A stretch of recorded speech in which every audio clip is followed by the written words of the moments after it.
Buen día, ¿cómo están? ¿Cómo andan? Hoy es un día nublado acá en Resistencia, así que... Servicio de suministro fino Falcón. Contacto 3715-3860. Ahí está. ¿Cómo están? Yo confío acá porque está nublado. Servicio de suministro fino Falcón. Estamos en Barrio Las Violetas, Casa 42, calle Sarmiento. El micrófono prendido. Ahí está. Bueno, vamos a continuar entonces donde nos habíamos quedado. Esperen que prendo mi luz porque nos faltaba ver un gráfico, ¿tá?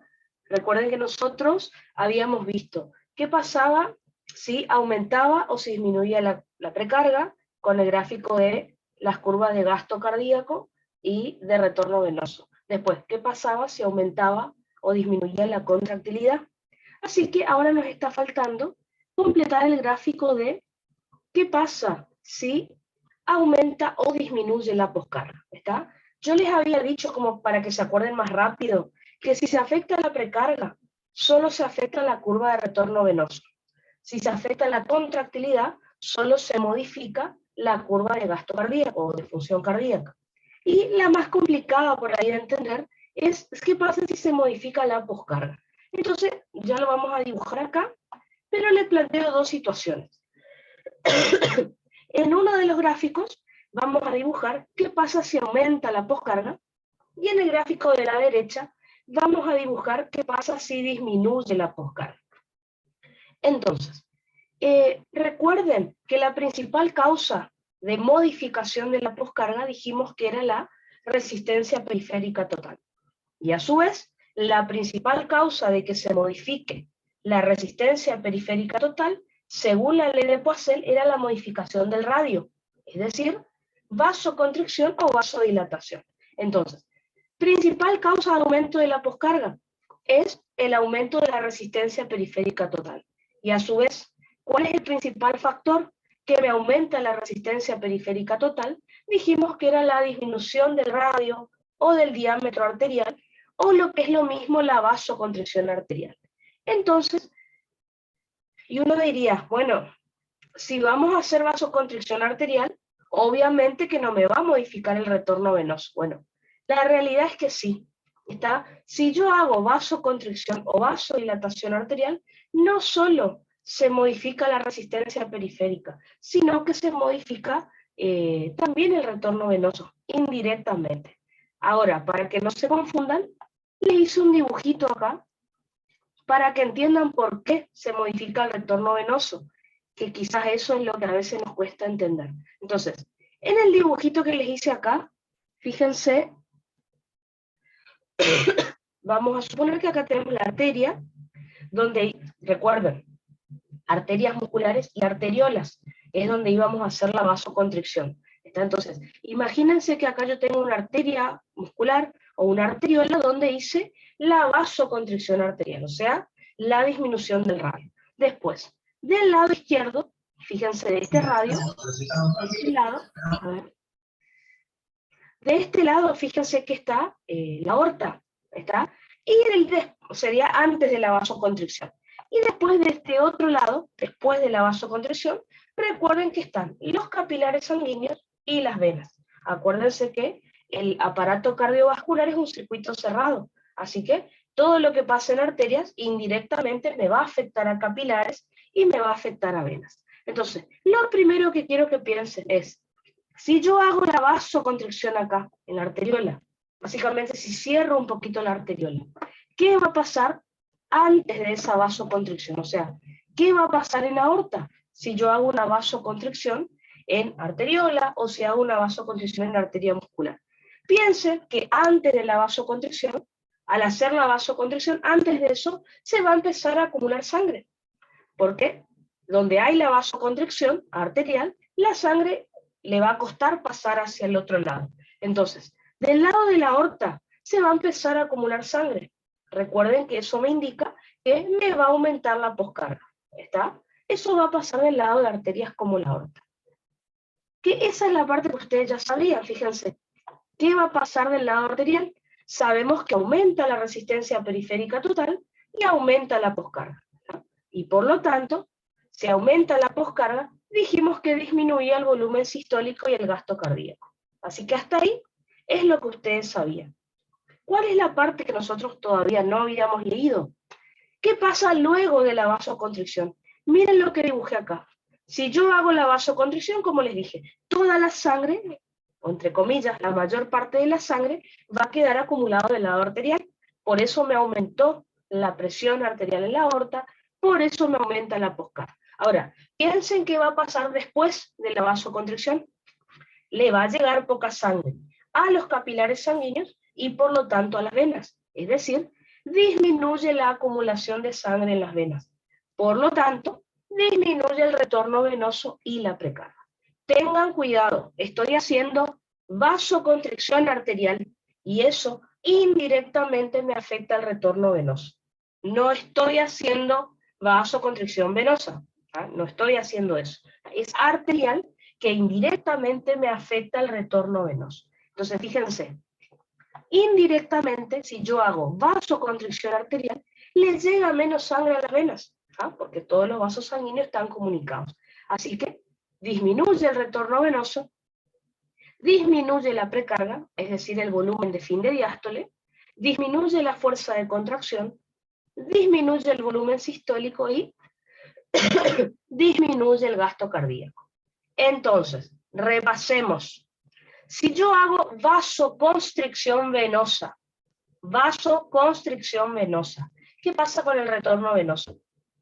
Al hacer vasoconstricción venosa, se comprime la columna de sangre y asciende, y aumenta el retorno venoso. En cambio, fíjense, si yo hago vasoconstricción arterial, disminuye el retorno venoso. Y ustedes me van a decir, pero ¿cómo puede ser que arterias modifiquen precarga? Indirectamente sí, porque recuerden que todos los vasos sanguíneos están comunicados. Así que, si hago vasoconstricción venosa, como estudiamos en precarga, aumenta el retorno venoso. En cambio, si hago vasoconstricción arterial, fíjense cómo le llega menos sangre a las venas y disminuye el retorno venoso.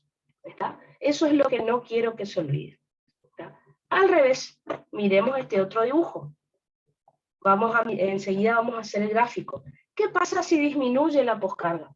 Recuerden que la principal causa de disminución de la poscarga es la disminución de la resistencia periférica total.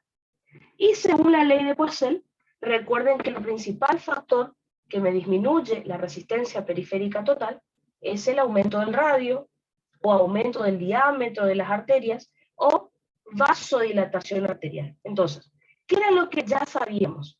Que si hacemos vasodilatación arterial, disminuye la resistencia periférica total, por lo tanto disminuye la poscarga. Y esto me aumenta el volumen sistólico y el gasto. Si miran este dibujito es lo que van a observar. Fíjense, supongamos que acá tenemos una arteriola o una arteria muscular donde yo hago la vasodilatación. Fíjense cómo está el flujo sanguíneo. Si yo abro mucho la arteria, fácilmente, sin problema, va a poder pasar la sangre hacia el lado de capilares sanguíneos y por lo tanto venas. Ahora, ¿qué va a pasar del lado arterial? Es decir, antes de la vasodilatación. Como la mayor parte de la sangre pasó hacia capilares y hacia venas, fíjense cómo disminuye la acumulación de sangre en la aorta.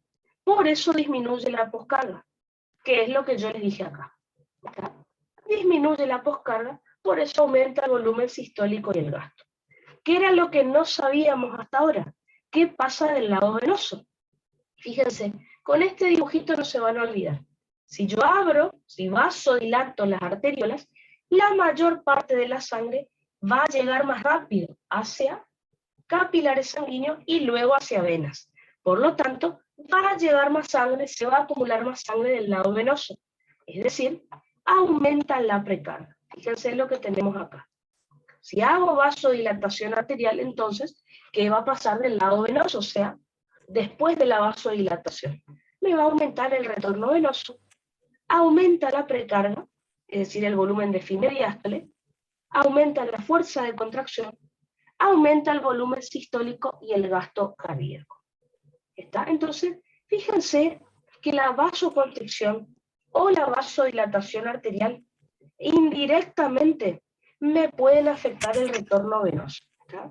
A ver que hay un micrófono prendido. Ahí está. Entonces, repasemos.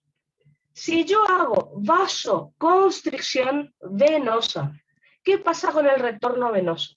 Al contraerse la vena, impulsa la columna de sangre hacia el corazón y aumenta el retorno venoso. Ahora, si yo hago vasoconstricción arterial, le llega menos sangre a las venas y disminuye el retorno venoso. Ojo con eso. Al revés, si hago vasodilatación venosa, al no contraerse las venas, cae la columna de sangre hacia los pies, disminuye el retorno venoso. En cambio, si hago vasodilatación arterial, le lleva más sangre hacia las venas, por lo tanto, aumenta el retorno venoso. Así que, indirectamente, si yo altero el diámetro de las arterias, también se afectan las venas, indirectamente. Ahora, fíjense, no me vayan a decir que disminuye la volemia o que aumenta la volemia. Fíjense, el paciente ni ganó ni perdió sangre de su cuerpo, así que la volemia se mantiene normal. Solo se afecta la cantidad de sangre que está en arterias o en venas, pero no la cantidad de sangre total que tiene el paciente. Así que acá no me hablen de la volemia, o recuerden, si el profe les pregunta, la volemia va a estar normal, porque el paciente no perdió sangre del cuerpo, ni ganó sangre en su cuerpo. ¿Tá? Sigue estando normal. Por ahí es una pregunta que él suele hacer. ¿Tá? Entonces, sabiendo esto, fíjense lo que dice acá. Disminuye el volumen sistólico y el gasto del lado arterial, o acá aumenta el volumen sistólico y el gasto, o sea, sin afectar el retorno venoso del lado arterial. Por lo tanto, se va a modificar la curva de gasto cardíaco. En cambio, fíjense lo que pasa del lado venoso. En ambos lados hablo de que disminuye o de que aumenta el retorno venoso. O sea, se va a afectar la curva de función venosa, de función vascular. Por lo tanto, habiendo explicado esto, me permite justificar por qué ambas curvas se van a afectar. Fíjense que se afectó el lado venoso, así que se afecta el retorno venoso, la curva de función vascular. Por otro lado, se afectó el volumen sistólico y el gasto, sin haberse afectado el retorno venoso. Eso pasó del lado arterial. Así que, por lo tanto, se afecta la curva de función cardíaca. Por lo tanto, el último gráfico que vamos a hacer,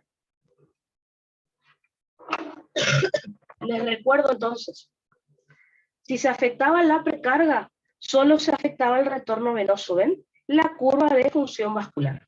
Si aumentaba o disminuía la contractilidad, yo les dije que solo se afectaba la curva de función cardíaca, o sea, la curva de gasto cardíaco. Finalmente, nos falta hacer esta. ¿Qué pasa entonces si se afecta la poscarga? Acá vamos a dibujar qué pasa si aumenta la poscarga y acá si disminuye la poscarga. Como pueden ver, como siempre, ya tenemos dibujadas las dos curvas normales, digamos. Bueno, ¿qué va a pasar entonces? Del lado arterial habíamos dicho.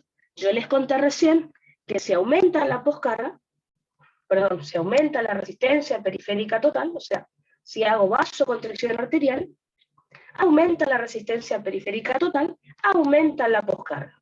Y eso me disminuye el volumen sistólico y el gasto. O sea, esta curva es la que va a disminuir.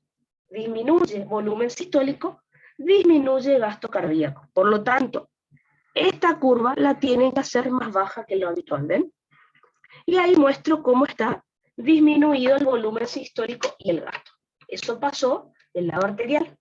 ¿Qué pasó del lado venoso?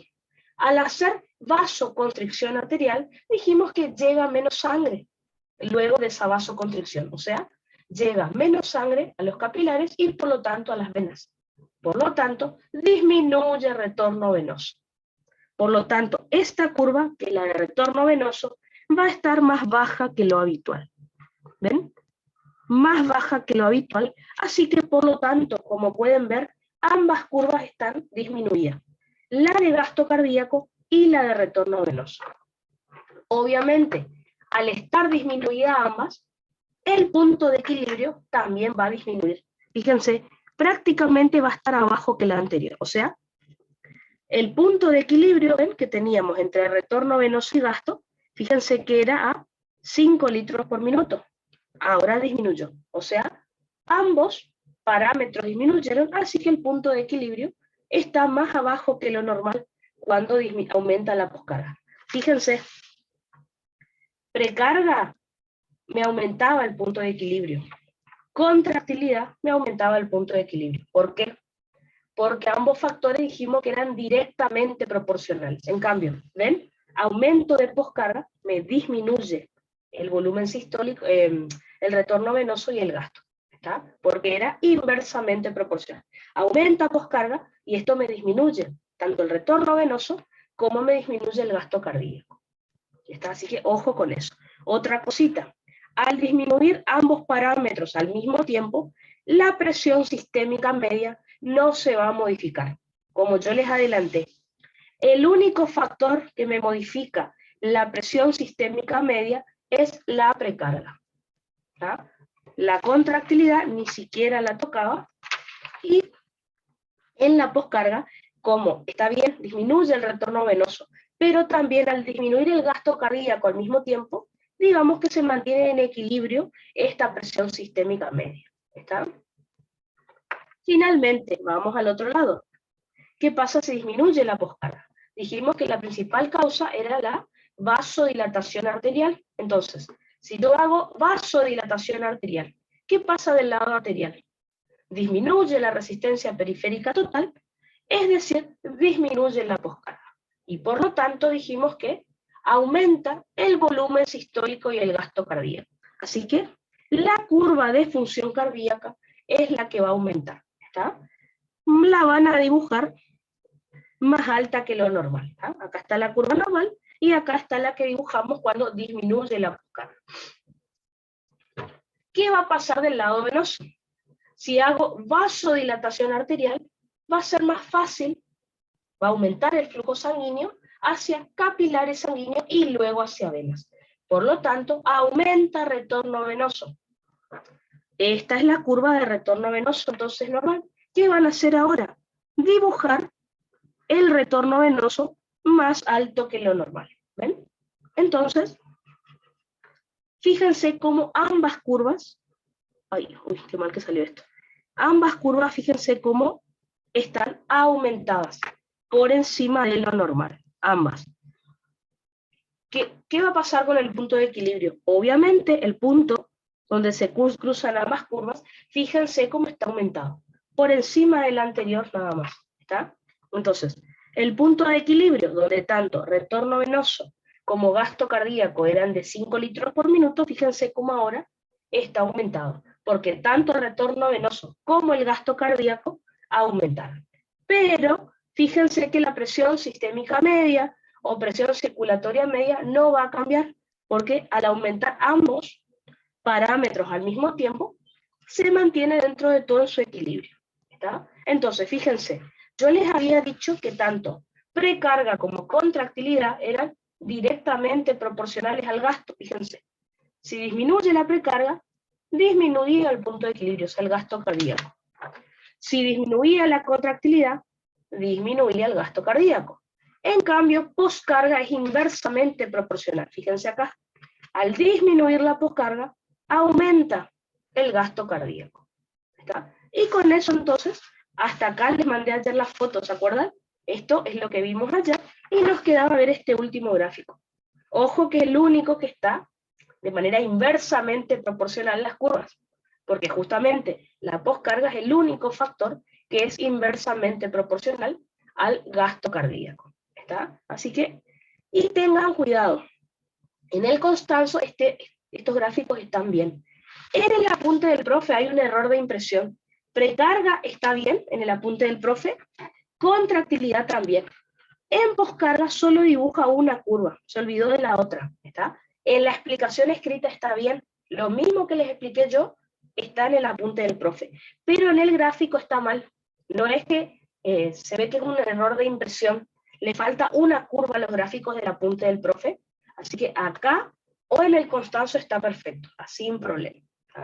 Les digo por si llegan a mirar en el apunte del profe, van a ver que les falta, creo que le faltaba esta curva, estas dos, digamos. Así que simplemente tengan cuidado con eso.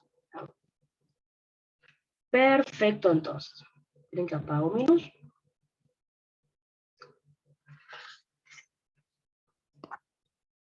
Con esto, entonces,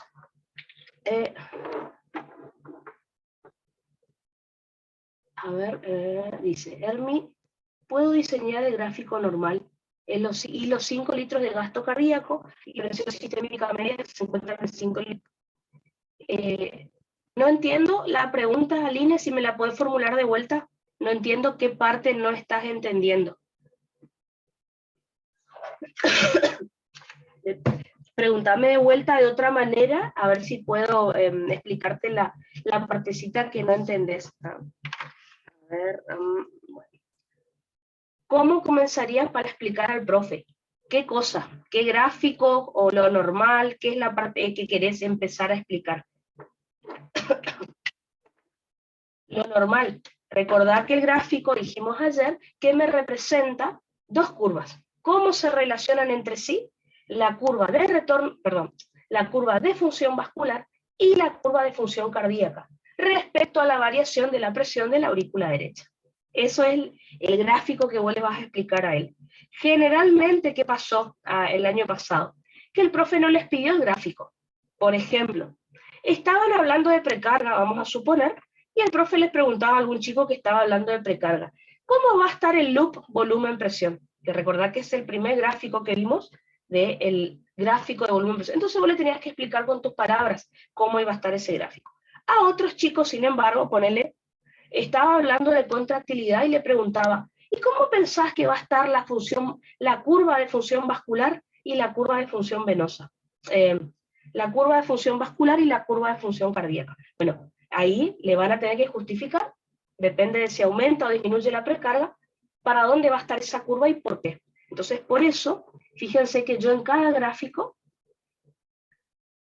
les expliqué cómo le van a justificar al profe y ahí cómo va a estar el gráfico. Por ejemplo, si les toca poscarga, acá está la justificación y le van a decir, bueno, la curva de función cardíaca se va a encontrar más arriba o más abajo que lo normal, ¿está? Pero para eso primero tienen que explicar, ¿está? Entonces, explíquenle cada curva. Por ejemplo, la curva de función vascular, dijimos ayer, si aumenta la presión de la aurícula derecha, aumenta el retorno disminuye el retorno venoso. ¿Por qué? Y ahí le explicas lo del gradiente, la diferencia de presión que había entre la diferencia que había entre presión venosa central y presión de aurícula derecha. Si te toca explicar esta otra curva, que es la curva de función cardíaca, recordad que le vas a decir al profe que a medida que aumenta la presión en la aurícula derecha, aumenta el gasto cardíaco. ¿Por qué?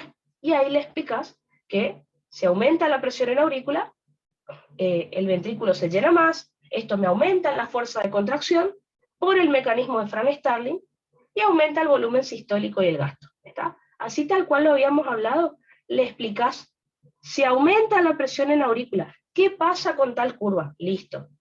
¿Y por qué? Le justificás como dijimos, ¿está? Y ahí ya está explicado, ¿está? Eso es lo normal. Ahora, generalmente él pregunta alguna variación y ahí le explicás hacia dónde se desplaza la curva, hacia dónde se desplaza el punto de equilibrio y la presión sistémica media si cambia o no. Cuando le estés explicando eso, él te podría preguntar, bueno, ¿qué es la presión sistémica media? Y ahí le tenés que decir la definición y valor normal también, ¿está? Eso es lo que suele hacer en los orales. Más que nada preguntar cómo puede variar la curva, si se altera la precarga, la contractilidad o la poscarga. ¿Está? A ver, de nada, de nada.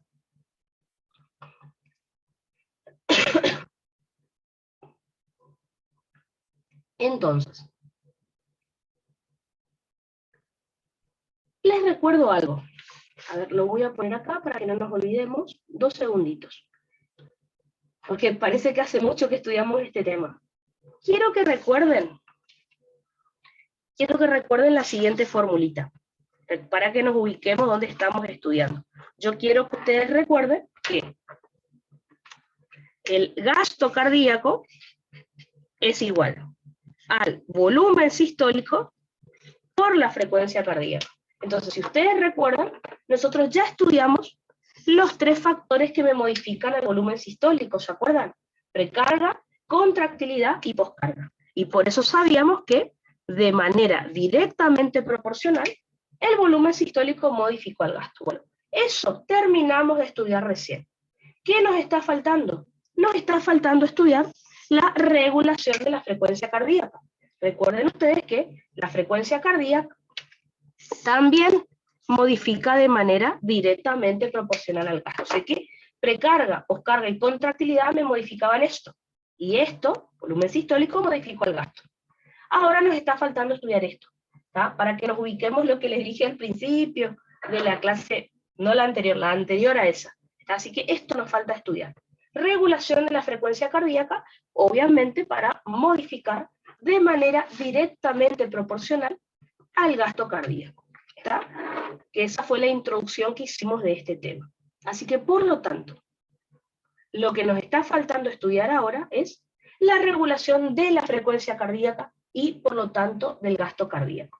Yo les había comentado, les había adelantado hace 2 clases atrás, que los factores que me iban a modificar la frecuencia cardíaca eran el sistema nervioso autónomo, junto con los vasoreceptores arteriales, el reflejo de Weinberg, era el más importante. Digamos que el más importante es sistema nervioso autónomo y vasoreceptores. Por otro lado, tenemos que hablar de otros, no tan importantes, pero bueno, también me regulan la frecuencia cardíaca, como el reflejo de Weinberg, la respiración y algunas hormonas. Esto también les tengo que enseñar en regulación de la presión arterial, así que no se preocupen, que también lo vamos a volver a ver.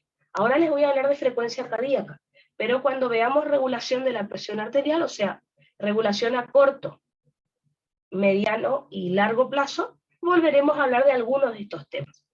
Entonces, comencemos primero por el sistema nervioso autónomo y los vasoreceptores arteriales. Recuerden que el sistema nervioso autónomo me va a regular la frecuencia cardíaca, acuérdense que podía afectar al nódulo sinusal, a la DDE del nódulo sinusal, y por eso a la frecuencia cardíaca. Me podía regular la contractilidad miocárdica. ¿Por qué? Recuerden que podía afectar a el músculo estriado cardíaco, y por último, también me puede regular el tono del músculo liso vascular, o sea, hacerme vasoconstricción o vasodilatación, tanto en arterias como en venas. Así que el autónomo, el sistema nervioso autónomo, digamos que hace como bastantes cosas. Ahora, este sistema nervioso autónomo, que va a regular la función cardíaca y vascular, se puede activar tanto el simpático como el parasimpático gracias a los vasoreceptores arteriales. Entonces, ¿qué podemos decir? Que ya lo vamos a volver a repetir en otro tema. ¿Qué podemos decir acerca de los vasoreceptores arteriales? Recuerden que los vasoreceptores arteriales son mecanorreceptores. ¿Qué significa esto? Que me detectan el estiramiento, o sea, un mecanorreceptor es aquel que detecta el estiramiento o la compresión del tejido donde se encuentra. O sea, siempre un mecanorreceptor detecta la deformación de un tejido. Vamos a poner un ejemplo que no tiene nada que ver con vasoreceptores arteriales. Por ejemplo, si yo ahora me aprieto acá el dedo, yo siento el tacto. Por ejemplo, si aprieto sobre mi piel, yo siento que estoy presionando sobre mi piel. ¿Por qué? Porque hay muchos receptores del tacto, por ejemplo, que también son mecanorreceptores. Cuando se deforma un tejido, se activa este receptor sensitivo. Acuérdense que estos receptores sensitivos son sensores, como dimos en primera era. Captan algún estímulo y lo envían a alguna parte del sistema nervioso. ¿Tá? Así que, por lo tanto, los vasoreceptores también ¿tá? detectan justamente la deformación de algún tejido y esa información se convierte en impulso nervioso y viaja a alguna parte del sistema nervioso. ¿Dónde se encuentran localizados estos vasoreceptores?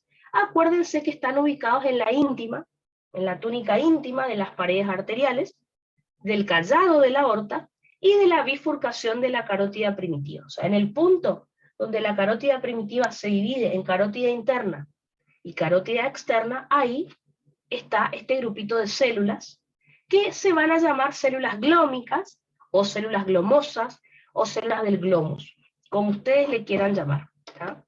¿Cuáles son los estímulos que van a captar estos mecanorreceptores? van a captar cambios rápidos de la presión arterial. Por eso, en estos días vamos a estudiar a los vasoreceptores arteriales como mecanismo de regulación rápida o a corto plazo de la presión arterial. Se activan en segundos, por ejemplo. Me van a detectar tanto aumento como disminución rápida de la presión arterial, que por ejemplo puede pasar cuando cambiamos de posición. ¿Ah? Cuando nos acostamos, cuando nos paramos, la presión arterial cambia muy rápido, y por eso se pueden activar estos vasoreceptores. Otra característica que van a tener estos vasoreceptores es su rango de estimulación.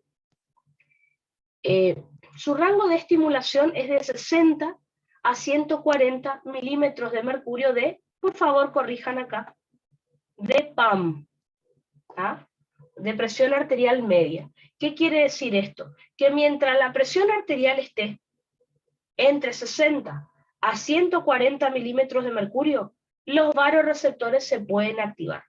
Ahora, si el paciente tiene una PAM menor de 60, los vasoreceptores ya no se activan. Si el paciente tiene una PAM mayor de 140, los vasoreceptores ya no se activan. O sea, viene un paciente demasiado hipertenso, estos vasoreceptores ya no van a funcionar. Por lo tanto, el médico es el que va a tener que darle algún fármaco al paciente para que baje la presión. ¿Está? Se vio que en pacientes con hipertensión arterial crónica, su cuerpo se puede adaptar, se puede acostumbrar a la presión alta, entonces puede ser que sus vasoreceptores funcionen hasta una PAM de 170. Pero en una persona sana, por encima de 140, ya no van a funcionar estos vasoreceptores. Así que me puede bajar la presión, pero hasta cierto punto, y que sigan funcionando estas células.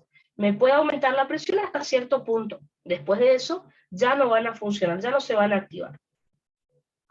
Y también, otra característica que tienen es que pierden sensibilidad o se adaptan luego de 2 a 3 días. ¿Qué significa esto? Que si yo estoy con la presión alta, por ejemplo, durante 3 días seguidos, luego de ese tiempo los vasoreceptores ya es como que se van a adaptar al estímulo. Recuerden que en neuro uno estudia que los vasoreceptores se pueden adaptar. ¿Qué quiere decir? Que es como que luego de cierto tiempo ya dejan de activarse, porque se acostumbraron al estímulo. Entonces, estos vasoreceptores se llaman, en neuro, cuando estudiemos neurología para el final, recuerden que se llaman receptores de adaptación lenta, que significa que tardan en acostumbrarse al estímulo. Así que bueno, fíjense. Ya vamos a estudiar el respi. Los quimiorreceptores arteriales también se adaptan en 2 a 3 días, son bastante lentos para acostumbrarse al estímulo. Cuando se activan estos vasoreceptores, tanto se aumenta como se disminuye la presión arterial, me van a generar reflejos vasoreceptores, que como les dije, son mecanismos de regulación rápida de la presión arterial, porque se activan en segundos estos vasoreceptores y generan estos reflejos. ¿Está? Y también van a ver que me modifica la frecuencia cardíaca, como les dije. Así que es un tema que lo vamos a ver acá, lo vamos a ver en respiratorio, lo vamos a ver en regulación de la presión arterial, o sea, se van a cansar de ver vasoreceptores. Así que bueno, les va a servir a modo de repaso. Entonces, vamos a suponer que el paciente tiene disminución de la presión arterial, ¿va? Le bajó la presión arterial. Esto va a hacer que los vasoreceptores detecten que disminuyó la distensión de las arterias, o sea, se van a activar porque están detectando que, recuerden, ¿qué era la presión arterial? Recuerden que la presión arterial es la fuerza que ejerce la sangre que choca contra la pared de las arterias. Entonces, si está baja la presión arterial, es lo que estoy diciendo, que disminuye la sangre que está chocando contra las arterias. Por lo tanto, esta arteria no se va a estirar tanto, esta aorta o esta carótida no se va a distender tanto, y eso me va a activar a estos vasoreceptores de aorta. O como dice el profe, disminuye la estimulación de los vasoreceptores de aorta y los vasoreceptores de carótida. ¿Está? Porque la arteria no se distiende tanto, pero eso es una activación también, ¿está? Disminuye la distensión y los vasoreceptores no se activan tanto como antes. Por lo tanto, eso me va a generar una señal sensitiva o aferente. ¿Tá? Aferente. Acá no se ve capaz por la luz. Señal sensitiva o aferente. Esta señal sensitiva o aferente, si se estimularon los varoreceptores de aorta, va a viajar por el par craneal número 10, es decir, por el nervio vago. Si los que se activaron fueron los varoreceptores de carótida, la señal sensitiva o aferente, o sea, este impulso nervioso, va a viajar por el par número 9, el glosofaringio, y van a llegar a los centros vasomotores. Recuerden que los centros vasomotores se encuentran ubicados en la región dorsal del bulbo raquídeo, más específicamente en el núcleo del tracto solitario, en ese núcleo ubicado en la región dorsal del bulbo. ¿Qué es lo que va a pasar acá? Las neuronas de estos centros vasomotores, al recibir esta señal sensitiva o aferente, deciden elaborar una respuesta. ¿Se acuerdan que esto lo vimos como ejemplo de feedback negativo? Entonces, estas neuronas, ¿qué hacen? Producen una señal motora o eferente, que va a estar a cargo de neuronas glutamatérgicas. ¿Qué significa esto? Neuronas que liberan glutamato. Recuerden ustedes que ya dijimos que el glutamato es un neurotransmisor estimulador. Va a estimular algo. ¿Qué es lo que va a activar? Me va a activar al sistema nervioso simpático. Repasemos entonces todo lo que ya dijimos del simpático en cardio. ¿Qué hace el simpático, el cual libera noradrenalina? Pensemos en el nódulo sinusal. Recuerden que en el nódulo sinusal, el simpático me abría canales de sodio HCN, por lo tanto, aceleraba la DDE, la despolarización diastólica espontánea, en un potencial de acción de respuesta lenta.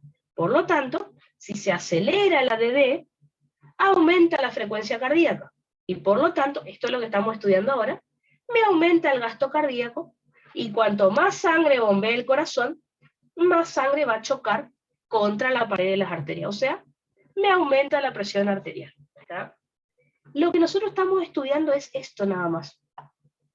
Regulación de la frecuencia cardíaca. Pero bueno, ya que estamos, repasamos los otros temas que ya vimos. ¿Está? Eso es lo que estamos estudiando ahora. Frecuencia cardíaca y gasto, nada más. Pero recuerden también, el simpático puede estimular al músculo estriado cardíaco. Acuérdense que me va a abrir canales de calcio en el músculo cardíaco, entra más calcio al músculo, y por lo tanto, por el efecto escalera o trepé, recuerden que me aumenta la contractilidad, lo cual me aumenta el volumen sistólico, también me aumenta el gasto cardíaco, como ya estudiamos, y me aumenta la presión arterial, porque cuanto más sangre eyecta el corazón, o sea, cuanto más gasto cardíaco, más sangre choca contra la pared de las arterias. Y fíjense cómo me aumentó la presión arterial, que estaba baja en un principio. Recordemos también que dijimos que el simpático hace vasoconstricción arterial. Por lo tanto, me aumenta la resistencia periférica total, es decir, la poscarga, y me aumenta la presión arterial. ¿Está? Como vimos hace un rato. Se acumula más sangre del lado de la aorta, por eso me aumenta la presión. Y por último, lo que menos hace el simpático, o sea, lo menos importante, es la vasoconstricción venosa. Pero bueno, lo vamos a poner igual. Recuerden que al hacer vasoconstricción venosa, eso hace que la columna de sangre, al comprimir apenas las venas, la columna de sangre asciende hacia el corazón, o sea, aumenta el retorno venoso, aumenta la precarga, es decir, el volumen de fin de diástole, aumenta la fuerza de contracción por el mecanismo de Frank Starling, aumenta el volumen sistólico, aumenta el gasto cardíaco y me aumenta otra vez la presión arterial que estaba baja. Vuelvo a repetir, nosotros estamos estudiando esto nada más ahora. ¿Cómo se regula la frecuencia cardíaca? Pero bueno, fíjense que todo lo demás ya lo hemos estudiado también. Vimos precarga, vimos poscarga y también contractilidad. ¿Está? Así que interesante lo que sucede, obviamente como ejemplo de feedback negativo, para aumentarme la presión arterial que estaba baja. De la misma manera, o sea, en sentido opuesto, va a ocurrir si me aumenta la presión arterial. Entonces fíjense que este es un reflejo varoreceptor, que se activa si disminuye la presión. Ahora les cuento el otro. ¿Qué pasa?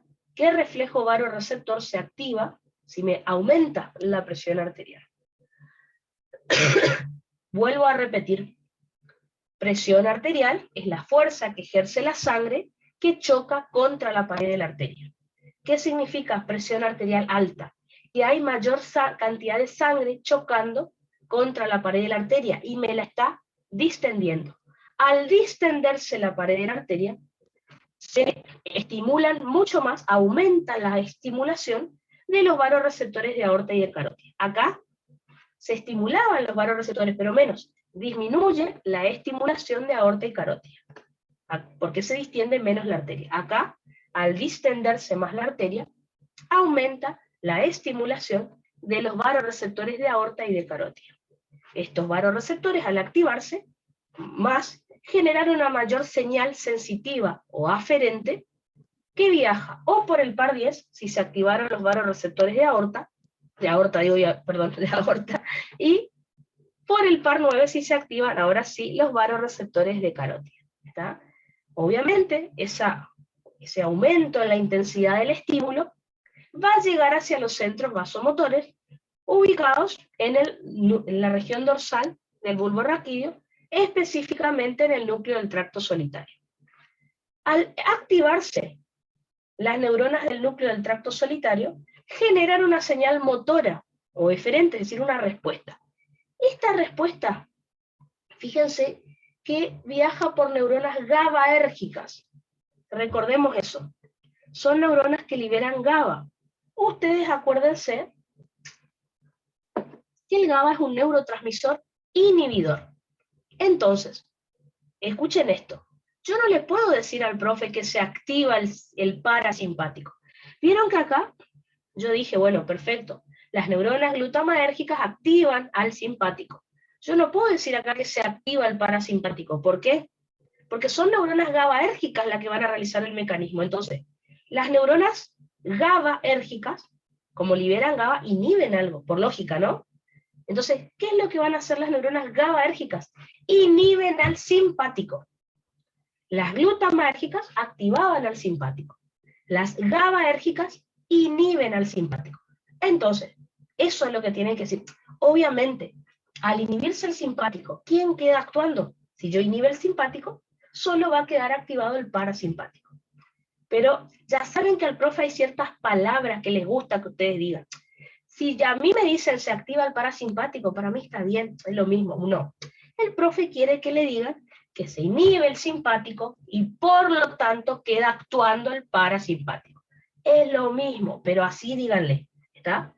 Porque le van a decir se activa el parasimpático, pero les va a decir, pero si me dijiste neuronas GABAérgicas, ¿cómo el GABA va a estimular algo? Claro, el GABA inhibe al simpático. Por lo tanto, el parasimpático queda activado al inhibirse el simpático. ¿Está? Ahora sí está bien dicho para el profe, ¿está? Solo esa pequeña cuestión que ya saben, hay ciertas palabras que a él le gusta que usen. ¿Está? Entonces, ahora sí, al estar inhibido el simpático, el parasimpático actúa sin drama, sin problemas. ¿Qué es lo que va a hacer el parasimpático en el aparato cardiovascular? Empecemos por lo que estamos estudiando ahora. ¿Qué va a hacer el parasimpático en el nódulo sinusal? Recuerden que en el nódulo sinusal, como disminuye la cantidad de AMP cíclico, que eso es lo que hace el parasimpático, no se van a abrir tantos canales de sodio HCN. Por lo tanto, se enlentece, se hace más progresiva la DDE, o sea, la despolarización diastólica espontánea del potencial de acción de respuesta lenta. Por lo tanto, si la DDE es más lenta, le cuesta alcanzar el umbral y eso me disminuye la frecuencia cardíaca. Por lo tanto, disminuye el gasto cardíaco y disminuye la presión arterial, que estaba alta. Fíjense entonces. ¿Qué va a pasar en arterias? Fíjense, el parasimpático dijimos que realiza vasodilatación arterial. Y hace un ratito estudiamos que la vasodilatación arterial me disminuye la resistencia periférica total, es decir, la poscarga. Por lo tanto, disminuye la presión arterial. Dicho de otra manera, ¿se acuerdan que cuando hacíamos vasodilatación hace un ratito, iba más sangre hacia las venas y había poca sangre en la aorta? Por eso me baja la presión arterial que estaba alta. Por último, la función más leve o la menos importante que hace el parasimpático es la vasodilatación venosa, pero igual lo vamos a nombrar. Recuerden que cuando hacemos vasodilatación venosa, me disminuye el retorno venoso, porque al no contraerse las venas, la columna de sangre cae un poco hacia los pies. Si disminuye el retorno venoso, disminuye la precarga, es decir, el volumen de fin de diástole con el que se llena el ventrículo. Si el ventrículo se llena menos, va a disminuir su fuerza de contracción y por lo tanto disminuye el volumen sistólico, disminuye el gasto cardíaco y disminuye la presión arterial que estaba alta. Les pregunto, fíjense acá, el parasimpático, ¿por qué no puse que afecta la contractilidad? ¿Ven acá? El simpático aumentó la contractilidad. El parasimpático, directamente acuérdense que no afecta el músculo estriado cardíaco. ¿Por qué? Porque el músculo estriado cardíaco no tiene receptores para parasimpático. Exactamente. Thais me dice, porque no tiene receptores M2. Exactamente. Ahora, ¿la frecuencia cardíaca me puede afectar la contractilidad? Ahí sí, recuerden que sí. Si disminuye la frecuencia cardíaca, el nódulo sinusal estimula poco al músculo, y ahí sí disminuye la contractilidad. Pero el parasimpático, recuerden, no lo puse acá, porque el parasimpático directamente no actúa sobre el músculo cardíaco. Lo que sí puede hacer el parasimpático, que ahí está bien, es disminuir la frecuencia, y la frecuencia cardíaca baja me disminuye la contractilidad, porque disminuye el efecto escalera o Trebeck. Ahí sí. Así que depende cómo le digan al profe. Si no anoté acá, le dicen, bueno, el parasimpático no afecta al músculo. ¿Podría disminuir la contractilidad, profe? Sí, porque al disminuir la frecuencia, se estimula menos el músculo, y ahí sí disminuye la contractilidad. Pero no por el parasimpático directamente actuando el músculo. Eso ténganlo en cuenta por lo que dijo recién Thais.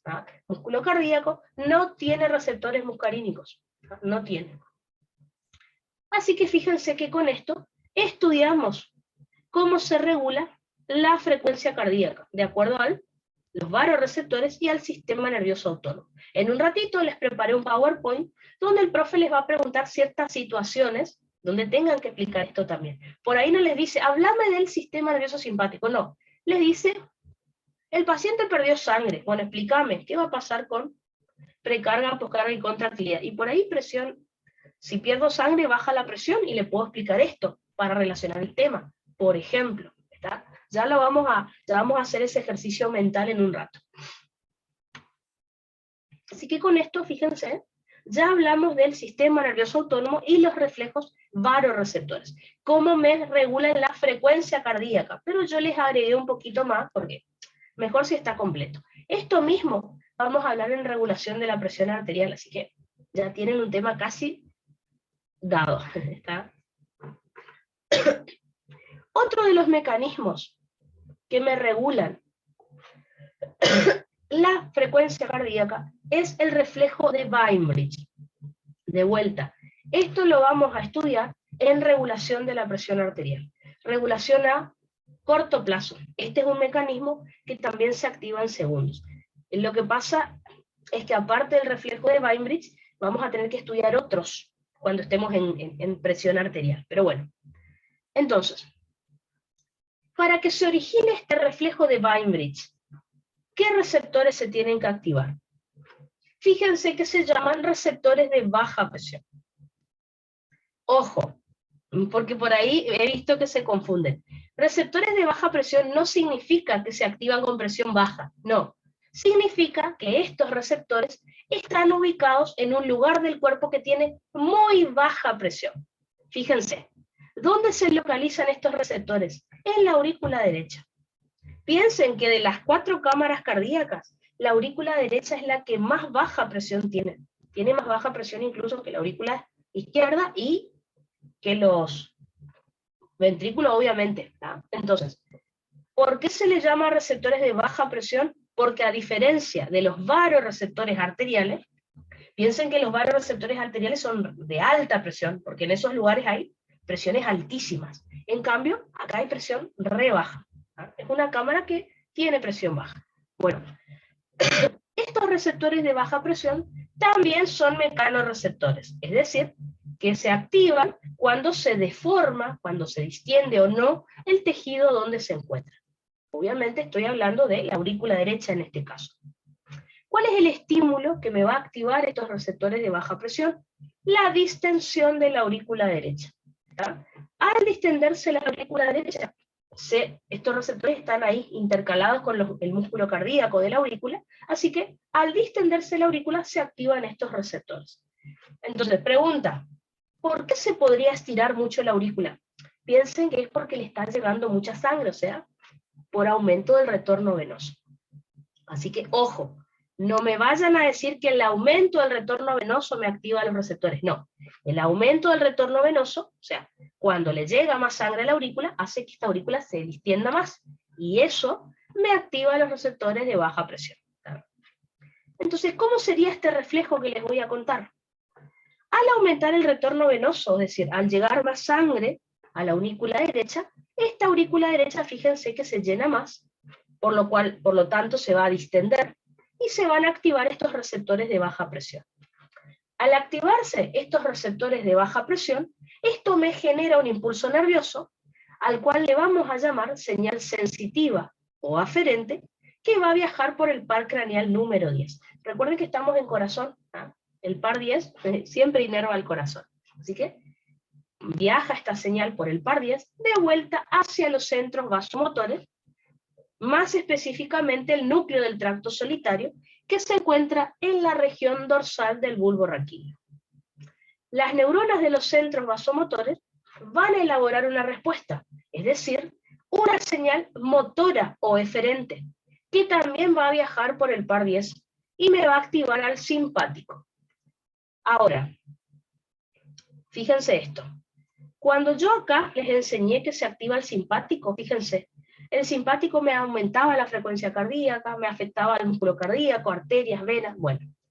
En este caso, la señal motora solo me va a afectar al nódulo sinusal, o sea, solo me va a modificar la frecuencia cardíaca. No va a actuar sobre el músculo cardíaco, no va a actuar sobre arterias y venas. Eso es lo que se vio respecto a este reflejo. El simpático, al ser estimulado, me va a estimular justamente al nódulo sinusal.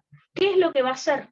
Recuerden que el simpático, ya sabemos que se va a unir a receptores beta-1 adrenérgicos, que son asociados a proteína GS, por lo tanto, se estimula la adenilactociclasa, aumenta AMP cíclico.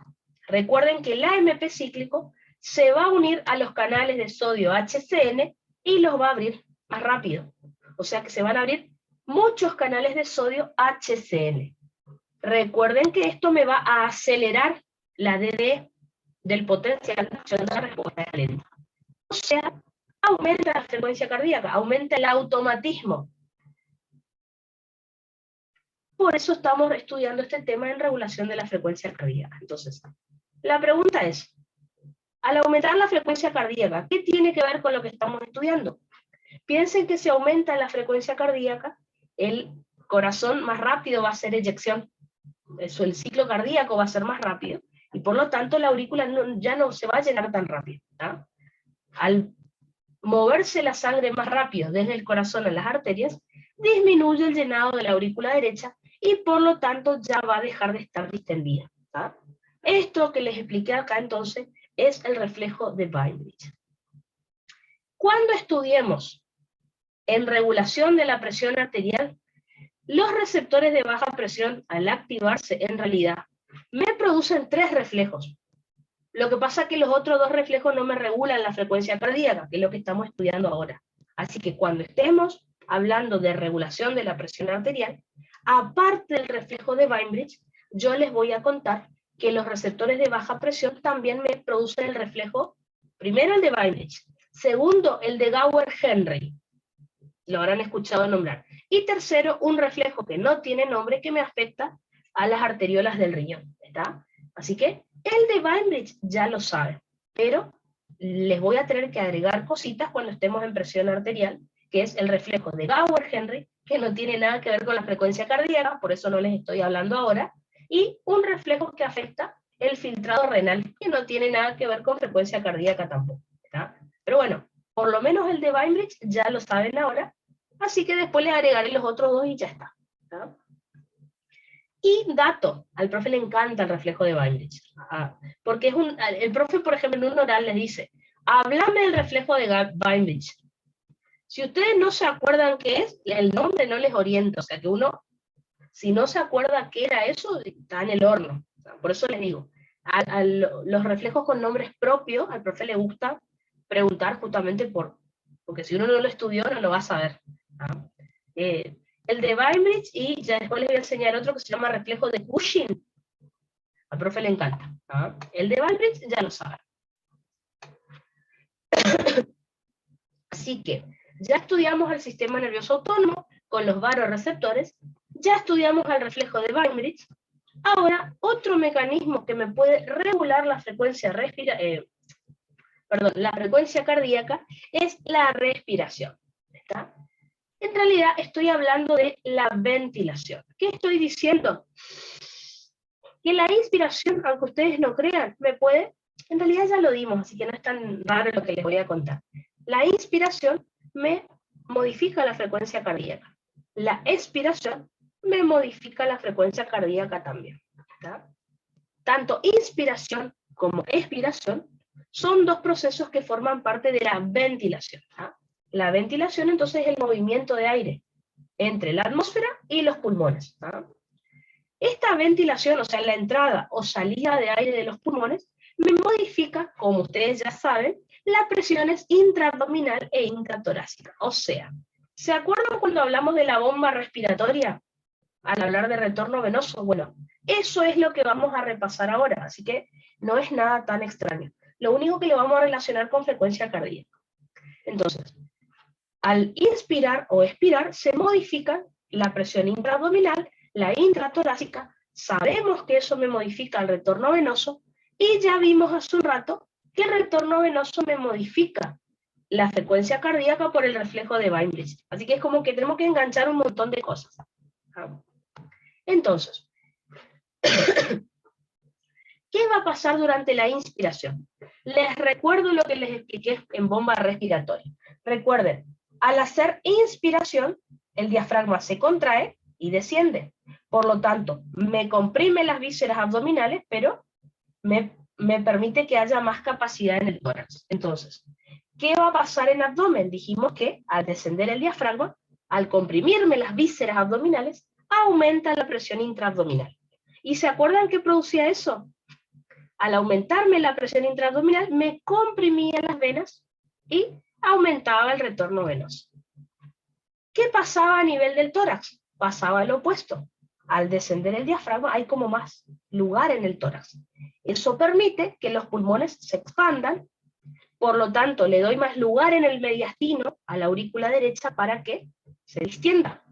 Al distenderse la aurícula, disminuye esa presión en la aurícula derecha, y si esta era la PVC, o sea, la presión venosa central, la presión en venas cavas, y esta es la aurícula, al disminuir la presión en la aurícula, fíjense cómo, supongamos que estaba acá la presión, al distenderse la aurícula, disminuye su presión.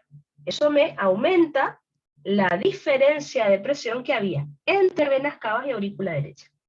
Y a mayor gradiente o a mayor diferencia de presión, más sangre se va a mover. O sea, aumenta el retorno venoso. Eso fue lo que charlamos cuando estuvimos hablando de este tema. Acá simplemente les resumí, pero les recuerdo que ya lo habíamos charlado. Fíjense entonces, en inspiración, les resumí yo acá esta parte, aumenta la presión intraabdominal y disminuye la presión intratorácica. Obviamente, si ustedes le van a explicar al profe en un oral, aprovechen y explíquenle bien fino, como ya lo hemos estudiado, cosa que él vea que ustedes están sabiendo el tema. ¿No? Ambas situaciones, recuerden, aumento de presión intraabdominal, me comprime las venas, por eso aumenta el retorno venoso.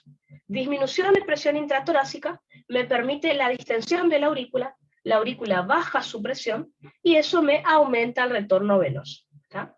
Al aumentar el retorno venoso, se distiende más la aurícula, lo cual, como vimos acá, me activa los receptores de baja presión y me genera el reflejo de Bainbridge, que me aumenta la frecuencia cardíaca, como vimos recién. Así que, en la inspiración, al principio de la inspiración, me aumenta la frecuencia cardíaca. ¿Está?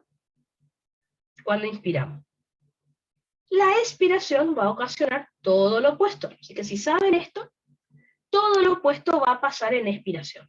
Recuerden, durante la expiración, el diafragma se relajaba, así que subía. Por lo tanto, hay más lugar en el abdomen, menos lugar en el tórax. ¿Qué pasa en el abdomen entonces? Disminuye. Como ven acá,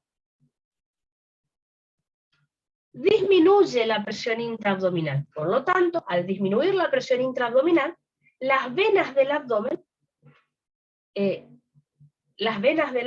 ya no van a ser comprimidas y por eso disminuye el retorno venoso.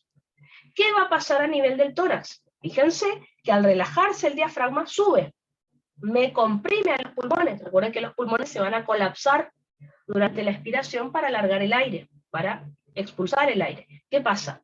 Al comprimirse, al colapsarse los pulmones, no le deja tanto lugar a la aurícula, porque el mediastino queda más chiquito, no le deja tanto lugar a la aurícula para relajarse, para distenderse. Por lo tanto, aumenta la presión en la aurícula. Eso me disminuye el gradiente de presión que hay entre venas cavas y aurícula y me disminuye el retorno venoso. Si disminuye el retorno venoso, como les dije, la aurícula no se va a distender tanto, no se van a activar los receptores de baja presión, por lo tanto no se va a activar el simpático. Recuerden que si no se activa el simpático, el parasimpático es el que va a actuar. Recuerden que el parasimpático me va a enlentecer la despolarización diastólica espontánea en el nódulo sinusal, y sabemos que eso me disminuye la frecuencia cardíaca.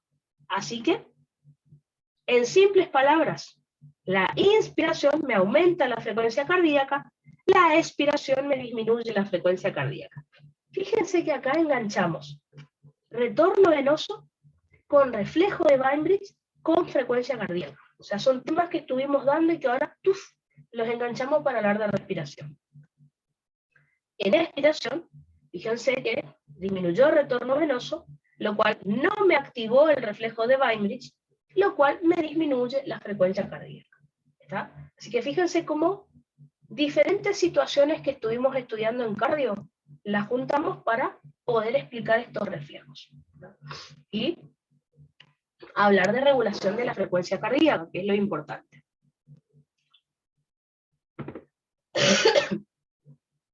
Perfecto, entonces.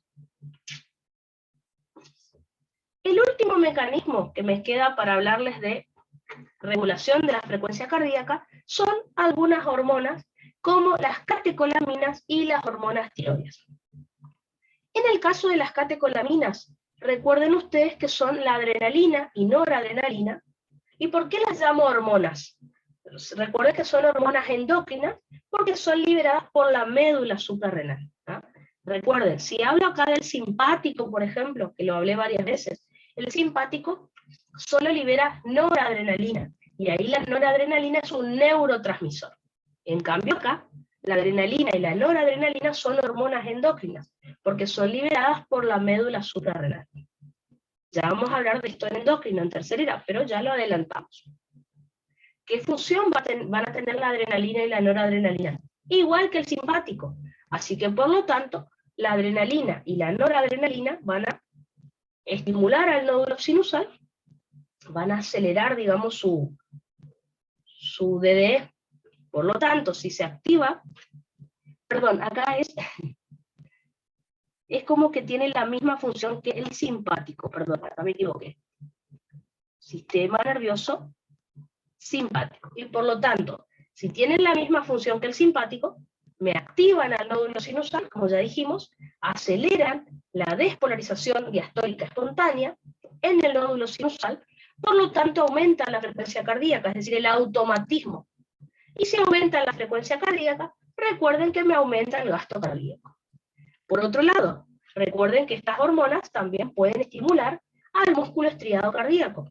lo cual me va a abrir canales de calcio en el músculo, que eso recuerden que ocurría en la fase 2, o meseta del potencial de acción de respuesta rápida. ¿Ah? Si entra más calcio al músculo, aumenta la contractilidad por el efecto escalera o trepeo, y esto me aumenta el volumen sistólico y el gasto cardíaco. O sea, lo mismo que vimos en el simpático. Fíjense que las catecolaminas lo pueden producir y me aumentan la frecuencia, que es lo que ya sabemos, y la contractilidad les agrega también para recordar. Finalmente vamos a tener a las hormonas tiroides. En el caso de las hormonas tiroides, estoy hablando de T3 y T4, acuérdense que son liberadas por los folículos tiroides de la glándula tiroides. ¿Qué es lo que hacen? Ya lo vamos a ver en tercera en realidad, pero recuerden que las hormonas tiroides lo que hacen es aumentar el metabolismo basal. ¿De qué manera? Recuerden que las hormonas tiroides lo que hacen es aumentar la síntesis de las bombas de sodio-potasio ATPasa. Si aumentan la síntesis de las bombas, de las proteínas bombas de sodio-potasio ATPasa, se gasta más ATP, porque hay más bombas. Si se gasta más ATP, recuerden que las mitocondrias de la célula van a sintetizar más ATP, y por lo tanto se va a generar más energía. Más energía en el cuerpo es aumento del metabolismo basal. No les puse acá porque eso es un tema que en endocrino lo tienen que saber explicar bien, pero bueno, en síntesis, aumenta la síntesis de energía por parte de las mitocondrias, gracias a estas hormonas, aumenta el metabolismo basal. ¿Qué quiere decir? Que el cuerpo trabaja más rápido. Por ejemplo, si el nódulo sinusal empieza a trabajar más rápido, obviamente, si el nódulo sinusal tiene mayor metabolismo, obviamente que me va a aumentar la frecuencia cardíaca y me va a aumentar el gasto cardíaco. Por eso, por ejemplo, un paciente con hipertiroidismo tiene taquicardia. Por eso un paciente con hipotiroidismo puede tener bradicardia, por ejemplo. Pero bueno, ya estudiaremos hiper e hipotiroidismo en otro momento. Por otro lado, si aumenta el metabolismo del músculo estriado cardíaco, me va a aumentar la fuerza de contracción. Por lo tanto, aumenta el volumen sistólico y aumenta el gasto cardíaco también. ¿Ven? Así que las hormonas tiroides me pueden afectar también la frecuencia cardíaca, que es lo que estamos estudiando. Y con eso entonces estudiamos todo lo que tienen que saber de regulación de la frecuencia cardíaca y el gasto. Así que en síntesis, ¿cómo se regula el volumen sistólico y por lo tanto el gasto? Con la precarga, la contractilidad y la poscarga. ¿Cómo se regula la frecuencia cardíaca y por lo tanto el gasto cardíaco? Con sistema nervioso autónomo y varoreceptores, receptores de baja presión, es decir, reflejo de Bainbridge, inspiración y expiración, y con algunas hormonas. Así que digamos que ya tienen completito toda la regulación del gasto cardíaco ahora. Entonces, antes, como para cerrar el tema de ciclo cardíaco, de precarga, de poscarga y eso, hay un tema que este año en realidad no lo tendrían que aprender, lo tendrían que aprender recién en cuarto y en quinto año, que es valvulopatías, es decir, enfermedades de las válvulas. Nosotros ya habíamos estudiado en el ciclo cardíaco en qué momento se abren las válvulas, en qué momento se cierran. Por ejemplo, repasando, recuerden que durante el llenado ventricular, es decir, durante la diástole, es cuando se abren las válvulas auriculoventriculares, ¿no es cierto? La válvula mitral, si estamos del lado izquierdo, la válvula tricúspide, si estamos del lado derecho. Durante la diástole se abren, y cuando finaliza el llenado ventricular, es decir, cuando finaliza la diástole, estas válvulas se cierran. ¿Está? Así que les estoy recordando esto para lo que vamos a estudiar. Por otro lado, teníamos las válvulas semilunares, es decir, válvula aórtica del lado izquierdo, válvula pulmonar del lado derecho. Recuerden que la válvula aórtica y la pulmonar se abren cuando estamos en sístole. ¿Por qué? Porque ahí es cuando ocurre la eyección ventricular. Y se cierran cuando finaliza la sístole. O sea que, repaso, las válvulas auriculoventriculares van a estar abiertas en diástole, cerradas en sístole. Las válvulas semilunares van a estar abiertas en sístole, cerradas en diástole. ¿Tá? Eso era lo que habíamos estudiado hasta ahora. ¿Qué pasa si esto que les expliqué no ocurre así? Porque la válvula no funciona bien. Bueno, ahí es donde aparecen las valvulopatías. ¿Está? ¿Qué le gusta preguntar al profe en realidad? Al profe le gusta preguntar básicamente este cuadrito que está acá. Les da un caso clínico donde el paciente tiene un soplo, por ejemplo, soplo sistólico que se oculta en el foco aórtico. Y ahí uno tiene que recordar el soplo sistólico en aorta. ¿Qué podría ser? Ah, estenosis. Pasa que si ustedes se memorizan esto, lo pueden hacer, ¿no? Pero si no se tengo una estenosis, una insuficiencia aórtica, es muy difícil que me acuerde el tema. ¿Está? Así que el profe, la realidad es que les dice, el paciente que tiene un soplo en tal foco, si es sistólico o diastólico, yo más o menos sé qué patología es, por el tipo de soplo. Pero me gustaría que entiendan bien qué es una insuficiencia, qué es una estenosis, para que se les haga más fácil el tema. ¿Está? Entonces, vamos a estudiar ahora lo que son las valvulopatías o enfermedades valvulares. Vamos a tener que estudiar dos tipos de valvulopatías, las estenosis o las insuficiencias valvulares. ¿Qué es una estenosis valvular? Es la incapacidad de la válvula para abrirse correctamente. Ahí está la inteligencia de ustedes. Depende de qué válvula estamos estudiando, en qué fase del ciclo se tendría que abrir. Por ejemplo, si yo estoy hablando de una, ya vamos a estudiar enseguida, pero si yo estoy hablando de una estenosis aórtica, ahí tengo que pensar, ¿en qué fase del ciclo cardíaco se tendría que abrir esta válvula? Ah, claro, la válvula aórtica se tendría que abrir en diástole. Ahí se tendría que abrir. ¿Está? En cambio, si estoy hablando de una válvula mitral, la válvula mitral, ¿en qué fase del ciclo se tendría que abrir? En diástole, no en sístole. Bueno, va a depender del tipo de válvula, como vamos a estudiar en un ratito. Pero por ahora, una estenosis de cualquier válvula es cuando la válvula no se abre bien. En vez de abrirse así, se abre apenitas. ¿Está? Recuerden que estenosis significa como disminución de la luz, en este caso disminución de la apertura de una válvula. La insuficiencia es lo opuesto a la estenosis. Una insuficiencia valvular es la incapacidad de una válvula cardíaca de cerrarse correctamente. Entonces, estenosis, la válvula tendría que hacer esto y se abre apenas. Insuficiencia, la válvula tendría que estar cerrada y quedó abierta para cualquier lado, para acá, para acá. ¿Está? Entonces, eso es una insuficiencia. Ahora sí, dependiendo de qué válvula estemos hablando, es qué tipo de soplo vamos a tener, qué va a pasar con las presiones en las cámaras ventriculares, en la aorta. Eso es lo que vamos a estudiar ahora, pero fíjense que siempre con conocimientos previos que ya hemos estudiado. Entonces, empecemos por la estenosis mitral. Recuerden, estenosis es la incapacidad de la válvula mitral para abrirse correctamente. Y ahora recuerden lo que les comenté recién. ¿En qué fase del ciclo cardíaco la mitral se abría?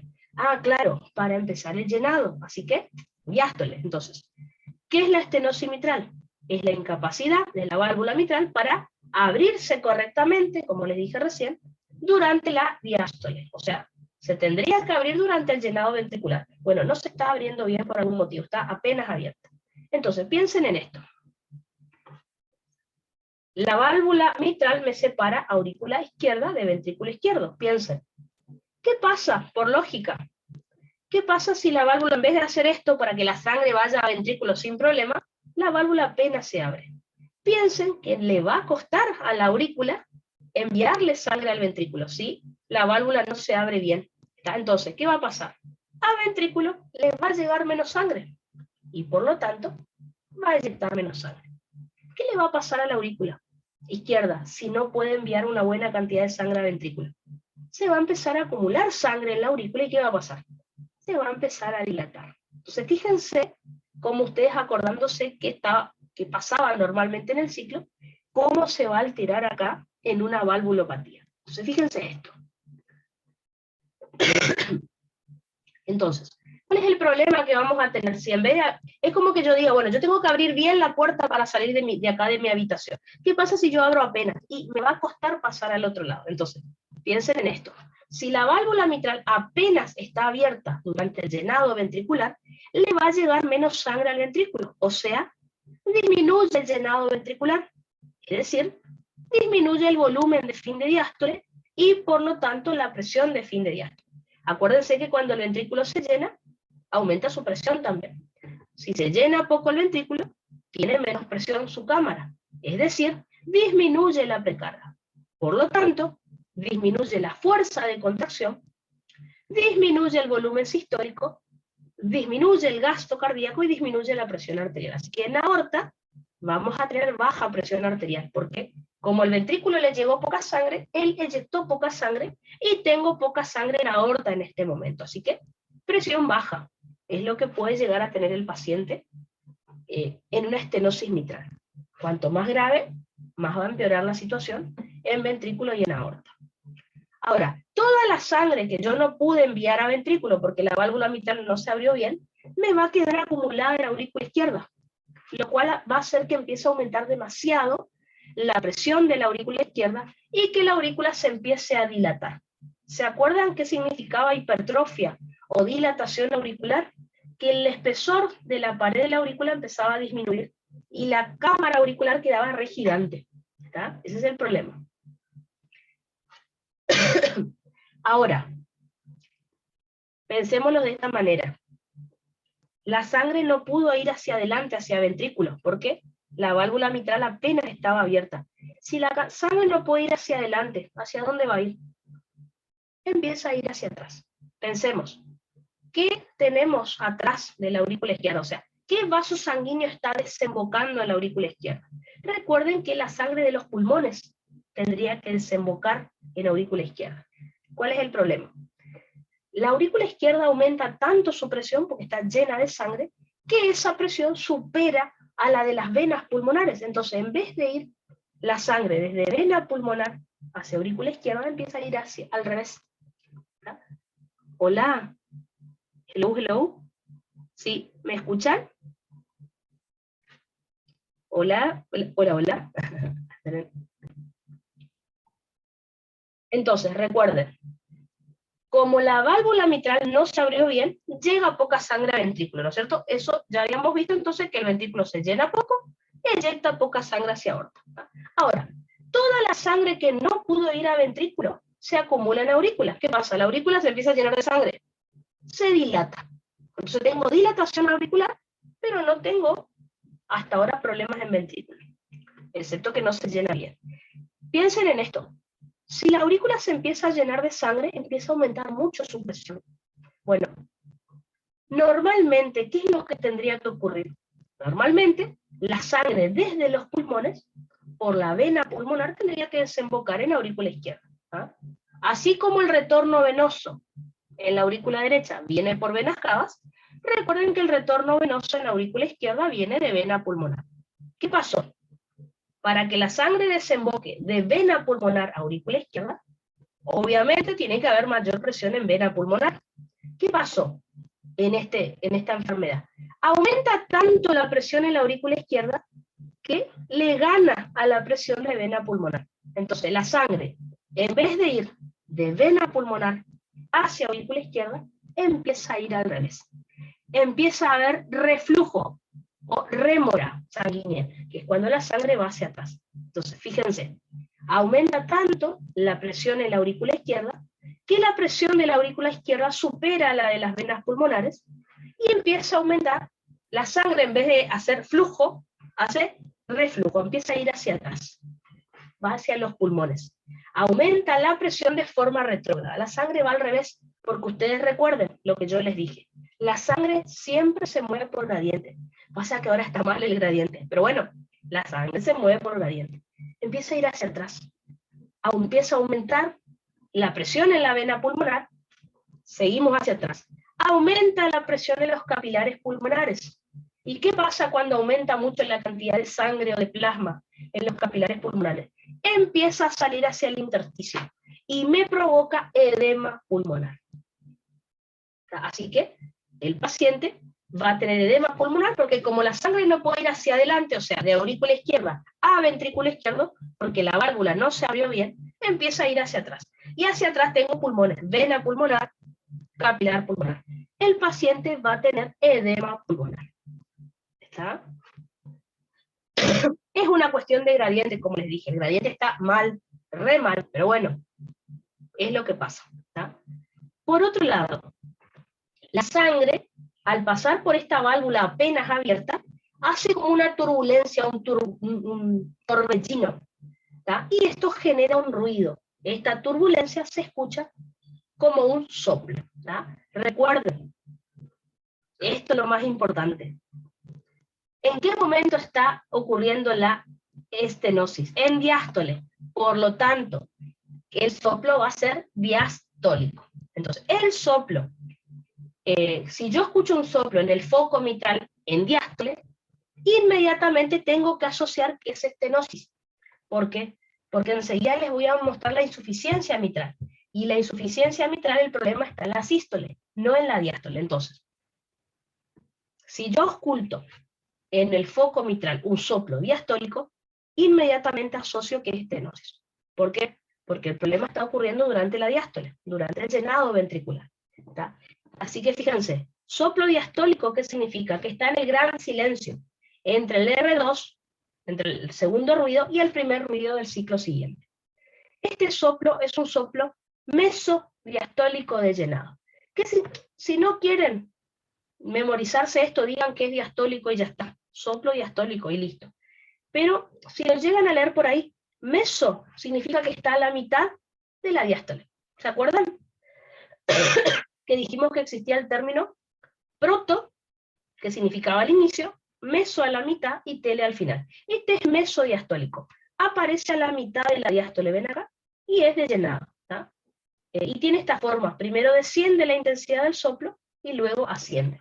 No importa. Les muestro el dibujito que ven acá, cómo disminuye y aumenta la intensidad del soplo a la mitad de la diástole. Para mí, con que se acuerden que es un soplo diastólico, el de estenosis mitral, está perfecto. Y obviamente la explicación fisiológica de lo que está ocurriendo. ¿No? Vamos al revés. Pensemos ahora en una insuficiencia mitral. ¿Qué es una insuficiencia mitral? Como les dije, insuficiencia, incapacidad de la válvula de cerrarse correctamente. Pensemos ahora en ciclo cardíaco. ¿En qué fase del ciclo cardíaco la mitral se cerró? Recuerden que la mitral se cierra cuando termina el llenado, o sea, cuando termina la diástole, o sea que tiene que estar cerrada en sístole. Mientras el ventrículo está eyectando sangre, la mitral tiene que estar cerrada. Bueno, ¿qué pasó? Resulta ser que la mitral no se cerró bien, quedó abierta, como si fuera una... se abre para cualquier lado, ese es el problema. Entonces, recuerden, el ventrículo se llena durante la diástole, empuja la válvula mitral y la cierra. Eso es lo que tendría que ocurrir. ¿Qué pasa si la válvula mitral sigue abierta? Incluso se abre hacia aurícula. Y estamos en un problema porque, piensen en esto, durante la eyección, normalmente, ¿qué tiene que ocurrir? Que el ventrículo tiene que eyectar sangre solo hacia la aorta, porque la válvula aórtica nomás está abierta. ¿Qué pasa si ahora tengo la válvula aórtica abierta, pero también la mitral? ¿Qué va a pasar con la sangre que eyecta el ventrículo? Una parte va a ir a aorta, y la otra va a ir a mitral, a la aurícula, perdón, a través de la válvula mitral. Porque ambas válvulas están abiertas. La aorta, porque tiene que estar abierta porque estamos en sístole. La mitral no se cerró bien. Así que el ventrículo empieza a inyectar sangre hacia, un poco hacia aurícula y otro poco hacia aorta. Ese es el problema. Entonces, vamos a ver qué encontramos acá. ¿Cómo va a estar la eyección del ventrículo izquierdo? Como les dije recién. Obviamente, hacia la arteria aorta disminuye la eyección, porque una parte de la sangre se va a aorta, como les dije, y otra parte se va a aurícula izquierda, porque la válvula mitral quedó abierta. Tendría que estar cerrada en sístole. Bueno, está abierta porque hay una insuficiencia. Entonces, disminuye la eyección hacia la arteria aorta, por lo tanto, disminuye la presión en la arteria aorta, el paciente va a tener disminuida la presión arterial, y esto me disminuye la poscarga. ¿Está? Ahora, al disminuir la poscarga, el ventrículo trata de compensar aumentando su contractilidad. ¿Qué va a pasar esto con el tiempo? Si van pasando muchos meses o muchos años. Recuerden que el ventrículo, si hace mucha fuerza para tratar de aumentar una poscarga que está baja, se va a empezar a remodelar. Así que con el tiempo se va a empezar a hipertrofiar. La hipertrofia va a ser de tipo concéntrica, obviamente, porque el ventrículo está haciendo mucha contractilidad para tratar de aumentar la presión arterial esta que está baja. Así que con el tiempo se va a hipertrofiar y esto me va a aumentar la poscarga en realidad. Al principio está baja, pero al ir hipertrofiándose el ventrículo, me va a empezar a aumentar la poscarga. Por otro lado, una parte de la sangre, les dije, se fue a aorta. La otra parte se va a aurícula izquierda, porque la válvula mitral está abierta, ¿tá? No se cerró bien. Entonces va a haber un reflujo de sangre hacia la aurícula izquierda, aumenta la presión de la aurícula izquierda, así que la aurícula se va a empezar a dilatar. Entonces fíjense, voy a tener hipertrofia ventricular concéntrica en el ventrículo izquierdo y dilatación auricular en la aurícula izquierda. Ambas cámaras hipertrofiadas. Una con aumento de espesor, otra con disminución, pero bueno, ambas hipertrofiadas. Recuerden, si aumenta mucho la presión en la aurícula izquierda, va a llegar un momento, como les dije también en estenosis, en donde la aurícula izquierda va a superar en presión a las venas pulmonares y empieza a haber una rémora o reflujo sanguíneo. Empieza a ir la sangre hacia atrás, hacia vena pulmonar, llega a los pulmones y genera salida de líquido hacia el intersticio pulmonar, a través de los capilares pulmonares. Es decir, a eso se le llama edema pulmonar. Que ya vamos a hablar en respiratorio, así que, pero bueno, básicamente les estoy explicando que es por un tema de presiones que van al revés, que los pulmones terminan teniendo edema. ¿Está? Eso es en cuanto a la inyección.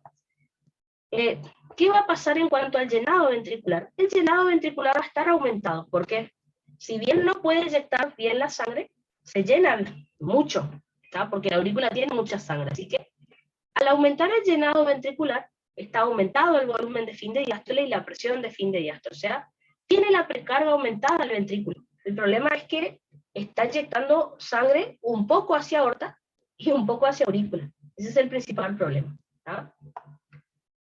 Esta regurgitación, o sea, este reflujo de sangre que va de ventrículo izquierdo hacia aurícula izquierda, genera una turbulencia como un torbellino al pasar por esa válvula insuficiente, y eso lo escucho como un soplo.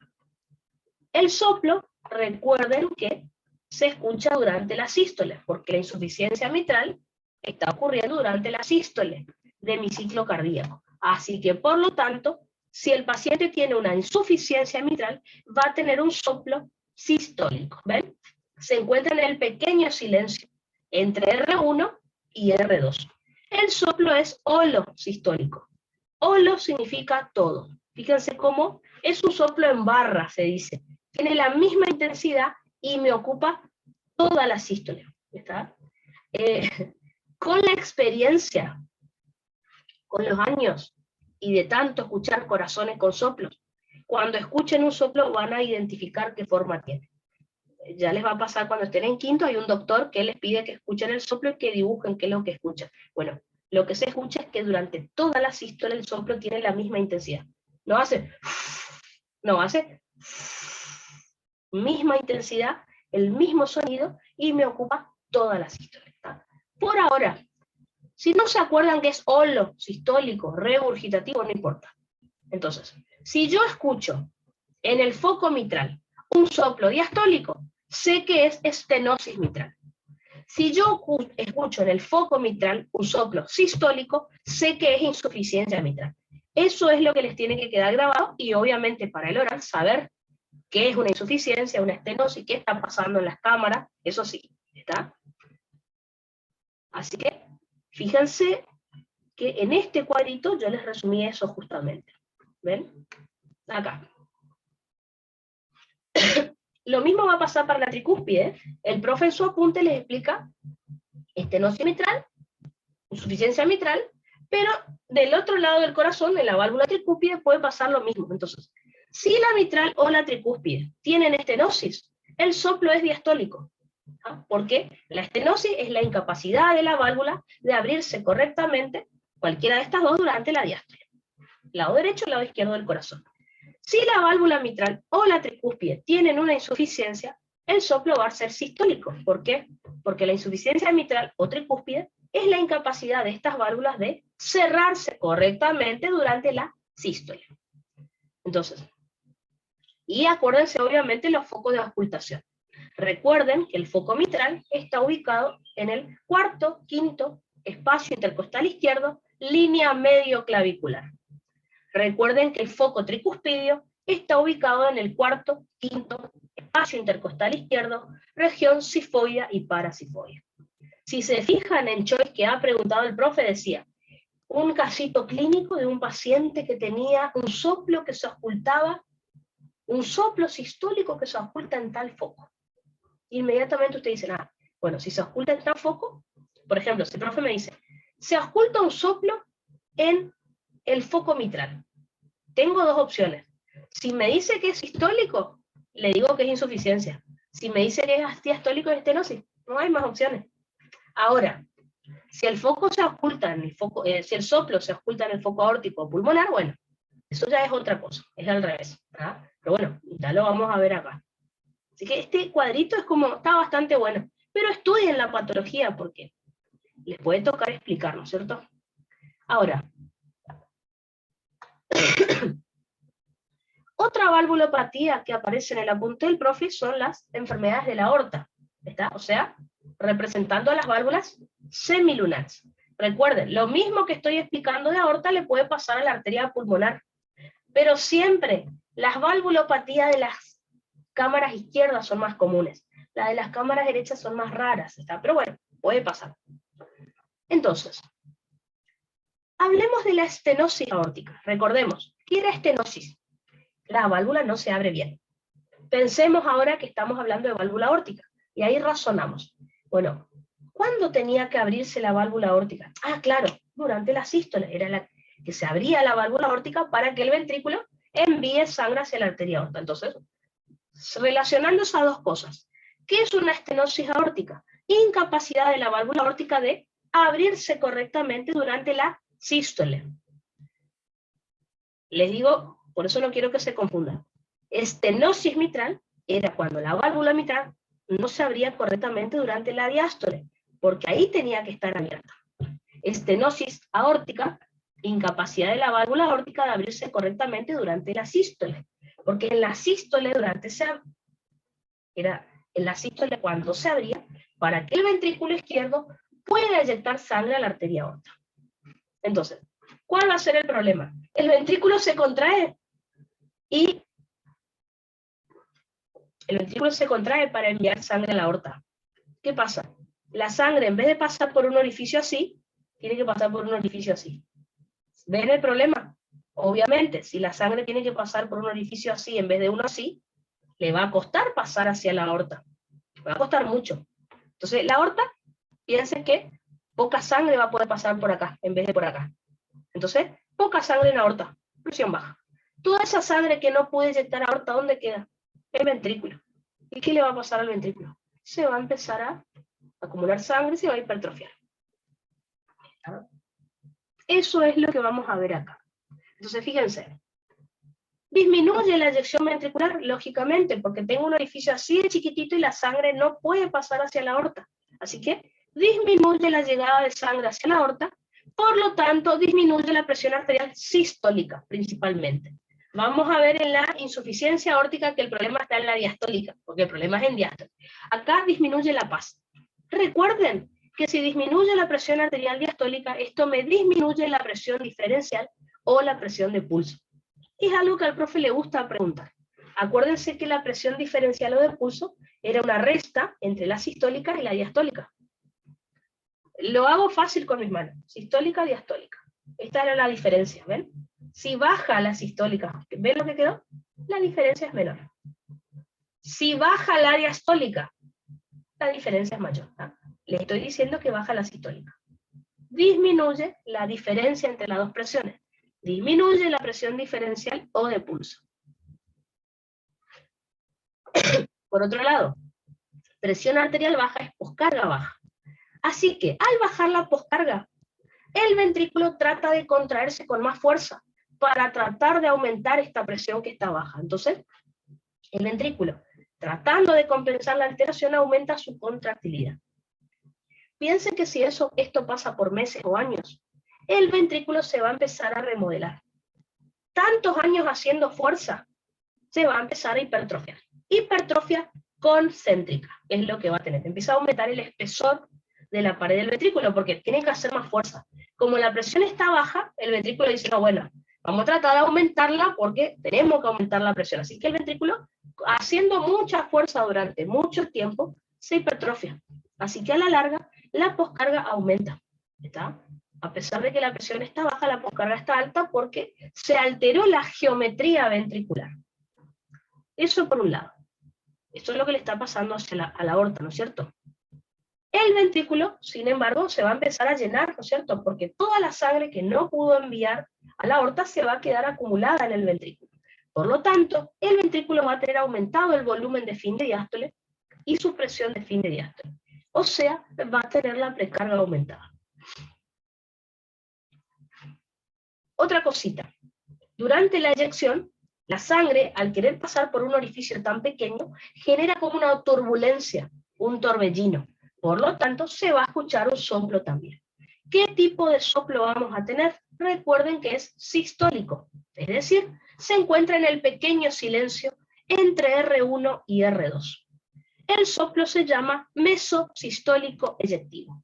Si no se quieren estudiar el nombre raro que tiene el soplo, no hay problema.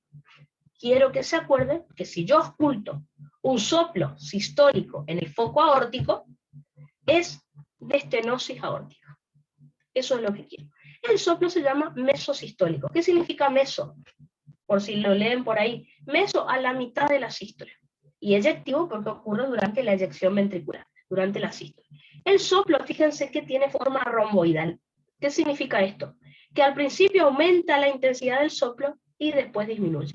Esto recuerden que es porque al principio la eyección es rápida, después es lenta. Así que van a escuchar.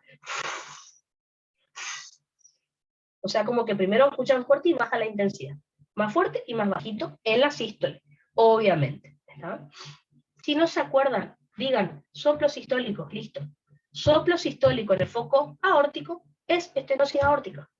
Eso es lo que quiero que recuerden bien porque es lo que el profe pregunta en los choice. Por último, tenemos que estudiar a la insuficiencia aórtica. Pensemos en la palabra insuficiencia. ¿Qué les dije que era una insuficiencia? Incapacidad de una válvula para cerrarse bien.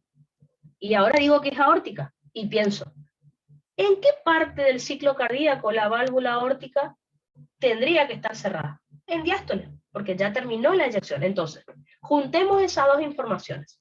¿Qué es la insuficiencia aórtica? Es la incapacidad de la válvula aórtica de cerrarse correctamente durante la diástole. Se supone que termina la eyección y como aumenta mucho la presión en la aorta, me cierra la válvula aórtica. Eso es lo que tendría que ocurrir. ¿Qué pasa? Si aumenta mucho la presión en la aorta, pero la válvula aórtica sigue abierta.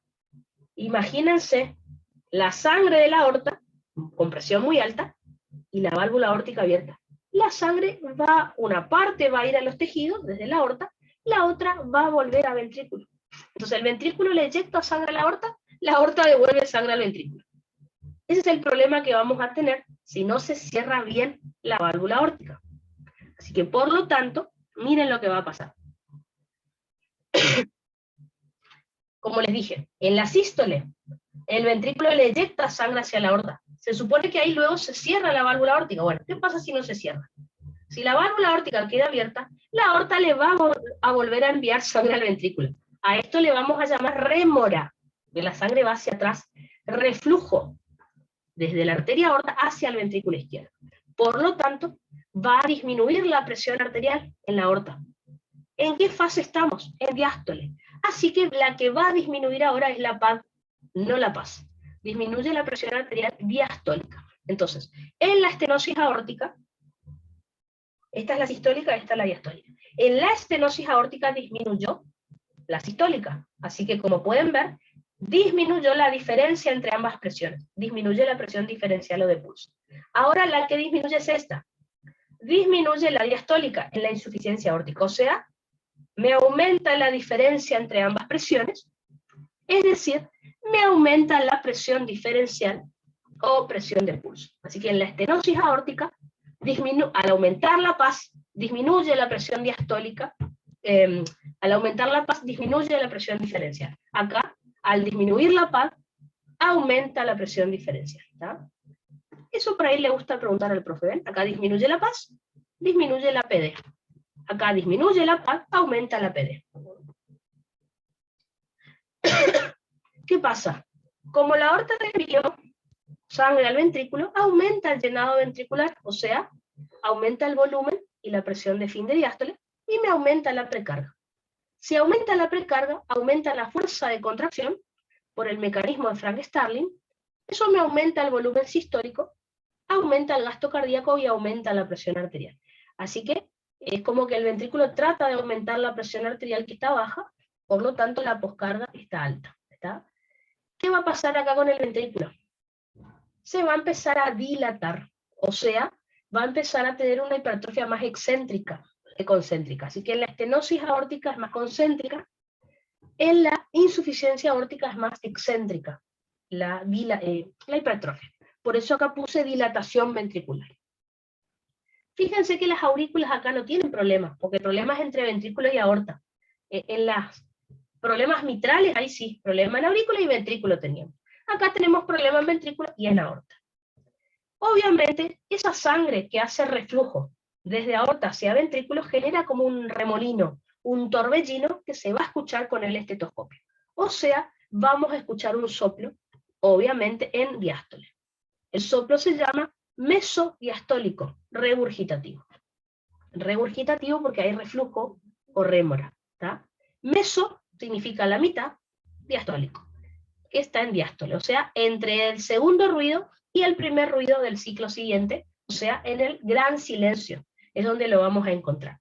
Si no se acuerdan este nombre largo, perfecto. ¿Qué quiero que se acuerden? Que en la insuficiencia aórtica yo voy a escuchar en el foco aórtico un soplo diastólico. Así que, por lo tanto, fíjense acá. Si yo tengo un problema en la válvula pulmonar o aórtica, recuerden que ambas son semilunares, obviamente, si el soplo lo escucho en el foco aórtico, sé que es estenosis aórtica si es sistólico, o insuficiencia aórtica si es diastólico. En la pulmonar exactamente lo mismo, pero en el foco pulmonar. Nada más.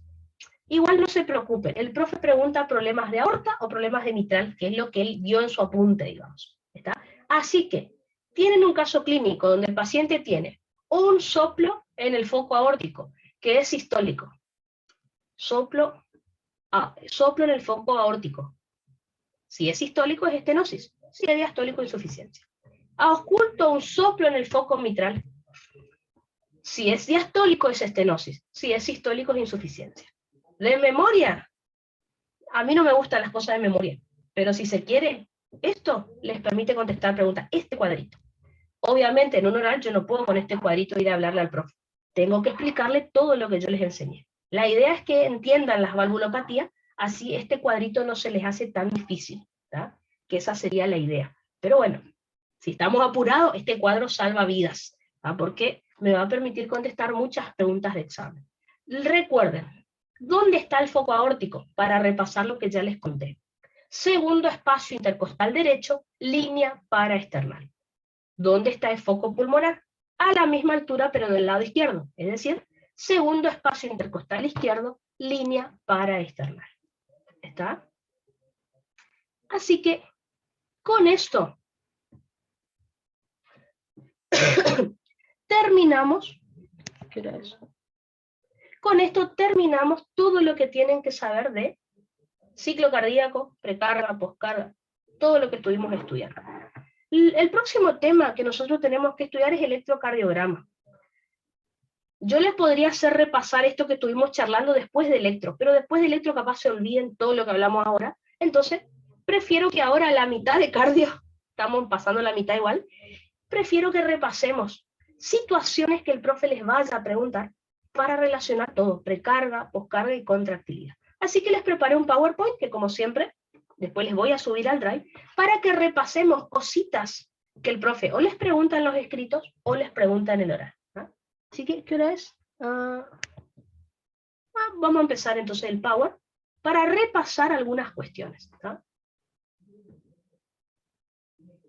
Perfecto, esperen que acá quedó muy... acá. ¿Pueden ver el PowerPoint ahí? ¿Se ve bien?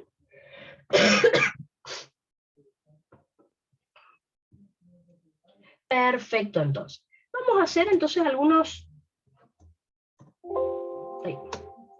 casitos clínicos de integración. En realidad, situaciones que el profe les puede llegar a preguntar. En realidad, preguntó, y ustedes van a tener que relacionar cómo está la precarga, la poscarga y la contractilidad. Y algunos cálculos también, así que si quieren, vamos a usar la calculadora para repasar también algunas cuestiones. ¿Está? Así practicamos algunos ejercicios que yo ya les conté. Vamos a hacer el primer ejercicio y luego situaciones que al profe le gusta preguntar. Entonces, comencemos con el caso clínico número 1. Tenemos un individuo que tiene el gasto cardíaco de 5 litros por minuto y una frecuencia cardíaca de 50 latidos por minuto.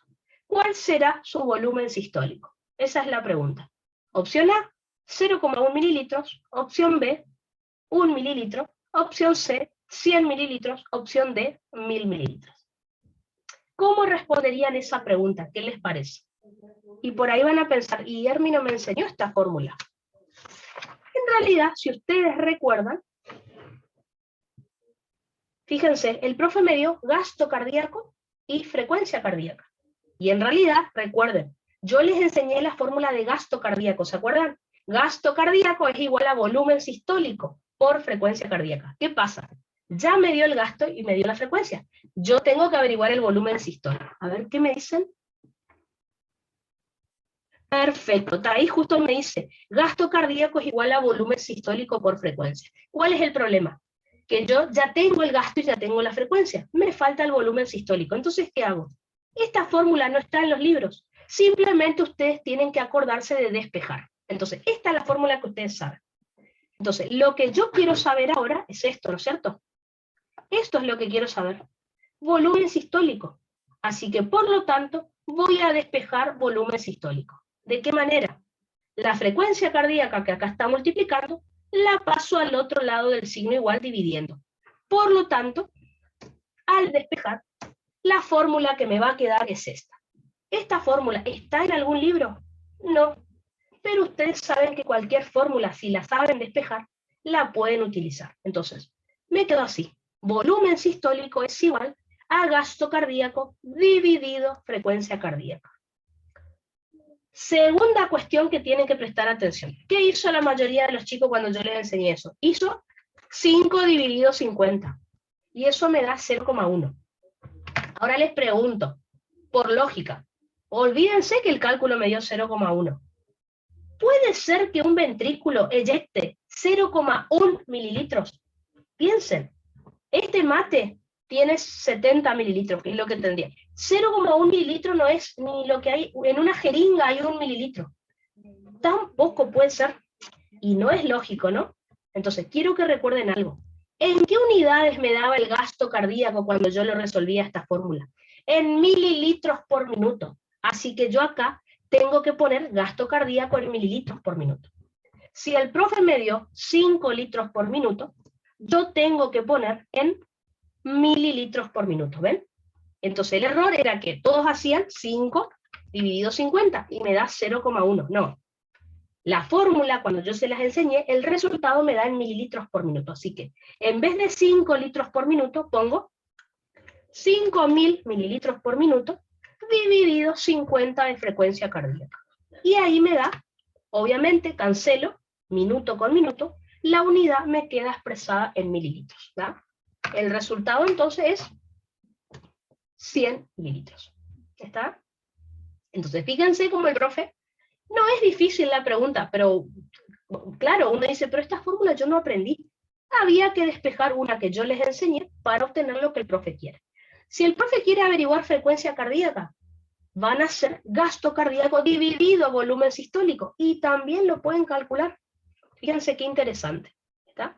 Les pregunto, ya que estamos, ¿ese volumen sistólico les parece que está normal? ¿Les parece que está alto? ¿Les parece que está bajo en este paciente? ¿Qué les parece? ¿Cómo está este volumen sistólico que me dio 100 mililitros? A ver. Perfecto, Thais me dice que está alto. Exactamente, está alto porque el valor normal es de 70 a 80 mililitros. Así que está alto. Perfecto. No me preguntó acá, pero era solo a modo de repaso. Así que fíjense, una formulita que yo les di, cómo la podemos cambiar para resolver lo que el profe quiere. ¿Está? El profe, una vez, tengan cuidado, una vez en vez de 100 mililitros puso 1 decilitro. Recuerden que 100 mililitros, 1 decilitro es lo mismo. O en vez de 100 mililitros, puso 0,1 litros. Es todo lo mismo. 100 mililitros, 1 decilitro, 0,1 litros es lo mismo. La pregunta la varía un poco, pero en síntesis tienen que hacer este cálculo para resolver. ¿Está? Perfecto, entonces. ¿Quedó entendido entonces este ejercicio? No es difícil, es solo cuestión de amañarse un poco cuando el profe me pide algo. Bueno, a ver, ¿cómo lo puedo resolver de lo que yo aprendí? ¿Qué fórmula puedo usar, digamos, acá? Ese es el tema. ¿Tá? Ah, lo de las unidades de medida, sí, perfecto. En un examen, el profe una vez en vez de 100 mililitros puso 1 decilitro. ¿Tá? Lo pongo acá, en el chat, 1 decilitro. Es lo mismo que 100 mililitros. ¿Tá? O puso 0,1 litros. Es lo mismo. Así que imagínense que en el examen diga 0,1 mililitros. Opción B. 0,1 litros. 0,1 litro es 100 mililitros, así que es lo mismo. O por ejemplo, en vez de poner, pone 0,1 mililitros. 1 decilitro. Claro, decilitro también está bien. ¿Tá? Cualquier 100 mililitros, 1 decilitro o 0,1 litros es lo mismo. O a lo mejor va a cambiar el número, no va a ser 100 mililitros, será 200, bueno, pero el ejercicio más o menos siempre es el mismo. ¿Tá? Eso es lo importante. Perfecto, entonces. Vamos a pasar a la siguiente situación, que me dice lo siguiente. Un individuo presenta una frecuencia cardíaca de 170 latidos por minuto. Ya les estoy diciendo, bueno, ya lo saben, que el paciente tiene taquicardia. ¿Por qué? Porque la frecuencia cardíaca normal es de 60 a 100. Así que mayor a 100 es taquicardia. Pregunta, ¿cómo se encuentra el gasto cardíaco? ¿Qué me dicen? Paciente con 170 de frecuencia cardíaca.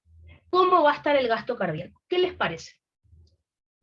¿Alto, bajo, normal? ¿Cómo justifico eso? Que voy a responder. ¿Qué me diría? Recuerden que gasto cardíaco es igual, a ver, perfecto, buenísimo, todos me contestan que va a estar alto. Thais, Ruth y Tali me dicen que está alto. Exactamente, ¿por qué? Fácil, porque sé que gasto cardíaco es igual a volumen sistólico por frecuencia cardíaca. Así que, por lo tanto, al aumentar la frecuencia cardíaca, de manera directamente proporcional, aumenta el gasto cardíaco. Muy fácil la pregunta, les comento la que sigue. ¿Tá? Perfecto, Thais me dice, frecuencia cardíaca es directamente proporcional al gasto. Exactamente. No había que hacer ningún cálculo, simplemente saber que era directamente proporcional. Ahora, como vimos ahí, ¿tá? Gasto cardíaco es igual a volumen sistólico por frecuencia. Esa es la manera de justificarlo. Segunda pregunta, ¿cómo se encuentra el volumen sistólico? Nosotros habíamos estudiado que si aumenta el volumen sistólico, aumenta el gasto. Si aumenta la frecuencia cardíaca, aumenta el gasto. ¿Qué me está preguntando el profe ahora? Si aumenta la frecuencia cardíaca, ¿cómo está el volumen sistólico? Dependiendo de la frecuencia cardíaca del paciente, lo que van a contestar. Si la frecuencia cardíaca es de 170 a 200, 170 para arriba, van a contestar lo que les voy a contar ahora. Y es algo que en la clase anterior Thais había preguntado. ¿Se acuerdan cuando hablamos de presión arterial? ¿Cómo se calculaba la PAM? Que a partir de cierta frecuencia se podía calcular haciendo promedios. Bueno, a partir de 170 a 200 latidos por minuto, que es frecuencia muy alta, ¿qué es lo que va a pasar? Yo quiero que piensen en lo siguiente. Imagínense que el paciente tiene 70 de frecuencia. 70 de frecuencia es normal. Cuando el paciente tiene 70 latidos de frecuencia cardíaca, recuerden que significa que en un minuto yo tengo 70 ciclos cardíacos. Piensen ahora, el paciente tiene 170 latidos. Les pregunto, en un minuto tienen que entrar 170 latidos. ¿Ustedes piensan que si el paciente tiene 170 latidos, los ciclos van a durar lo mismo? Normalmente entran 70 latidos en un minuto y el ciclo tiene que durar 0,8 segundos. Ahora en un minuto están entrando 170 latidos. ¿Qué le va a pasar a cada latido para que entren 170 en un minuto? Lógicamente, cada latido se tiene que acortar. Y piensen, si cada latido se acorta, la diástole también se acorta, la sístole también. Si se acorta la diástole, el ventrículo se llena menos y por lo tanto eyecta menos sangre. Así que por lo tanto, ¿qué va a pasar con el volumen sistólico? Va a disminuir simplemente porque obvio que se tuvo que acortar mucho el ciclo cardíaco. Así que, por lo tanto, al aumentar la frecuencia cardíaca entre 170 a 200 latidos por minuto, es altísimo. Esto va a hacer que disminuya la duración del ciclo cardíaco, porque lógicamente tienen que entrar mucho más latidos en un minuto, así que cada uno tendrá que ser más corto. Por lo tanto, si disminuye la duración del ciclo, una de sus fases, que es la diástole, también va a tener menos duración. Y por lo tanto, disminuye el llenado ventricular. Es decir, disminuye la precarga. Y si disminuye la precarga, recuerden que disminuye la fuerza de contracción y disminuye la eyección ventricular. O sea, disminuye el volumen sistólico. Entonces, ¿qué le contesto al profe? ¿Cómo va a estar el gasto? ¿El gasto cardíaco va a estar aumentado porque está aumentada la frecuencia cardíaca? ¿O el gasto cardíaco va a estar disminuido porque está disminuido el volumen sistólico? No. El gasto cardíaco está alto, a expensas de la frecuencia cardíaca. Tiene 170 latidos. Ahora, si yo analizo cada latido, cada ciclo cardíaco, voy a ver que el corazón está eyectando poca sangre en cada latido. Pero al sumarlo en un minuto, de todas maneras, me da un gasto cardíaco alto. ¿Está?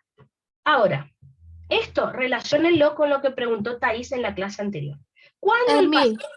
Sí, decime. Só uma dúvida. Se eu despejo a fórmula e me dá que é inversamente proporcional a la frecuencia cardíaca del volumen sistólico, ¿puedo justificar así también, despejando la fórmula? Podés justificar así, con la fórmula, pero el profe no te la va a aceptar. El profe quiere que le cuentes esto, que es lo que dijo en clase. ¿Está bien lo que vos dijiste?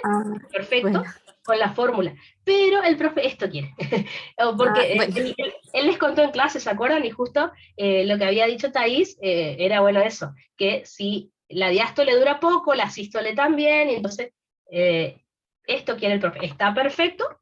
De última, explicarle esto y también le decís, bueno, profe, con la fórmula también, porque al despejar la fórmula, volumen sistólico y frecuencia, bueno, son inversamente proporcionales, por ejemplo. Está perfecto. ¿Ya? Recuerden que volumen sistólico va a ser igual a gasto cardíaco dividido frecuencia cardíaca, así que son inversamente proporcionales. Si aumenta la frecuencia, disminuye el volumen sistólico, por la fórmula. Buenísimo. ¿Y por qué? Te va a decir el profe, y estamos en lo mismo. Va a querer que le expliques esto. ¿Está? Y de paso, relacionando con lo que dijo Thais anteriormente, ¿se acuerdan que yo les enseñé diferentes formas para calcular la PAM?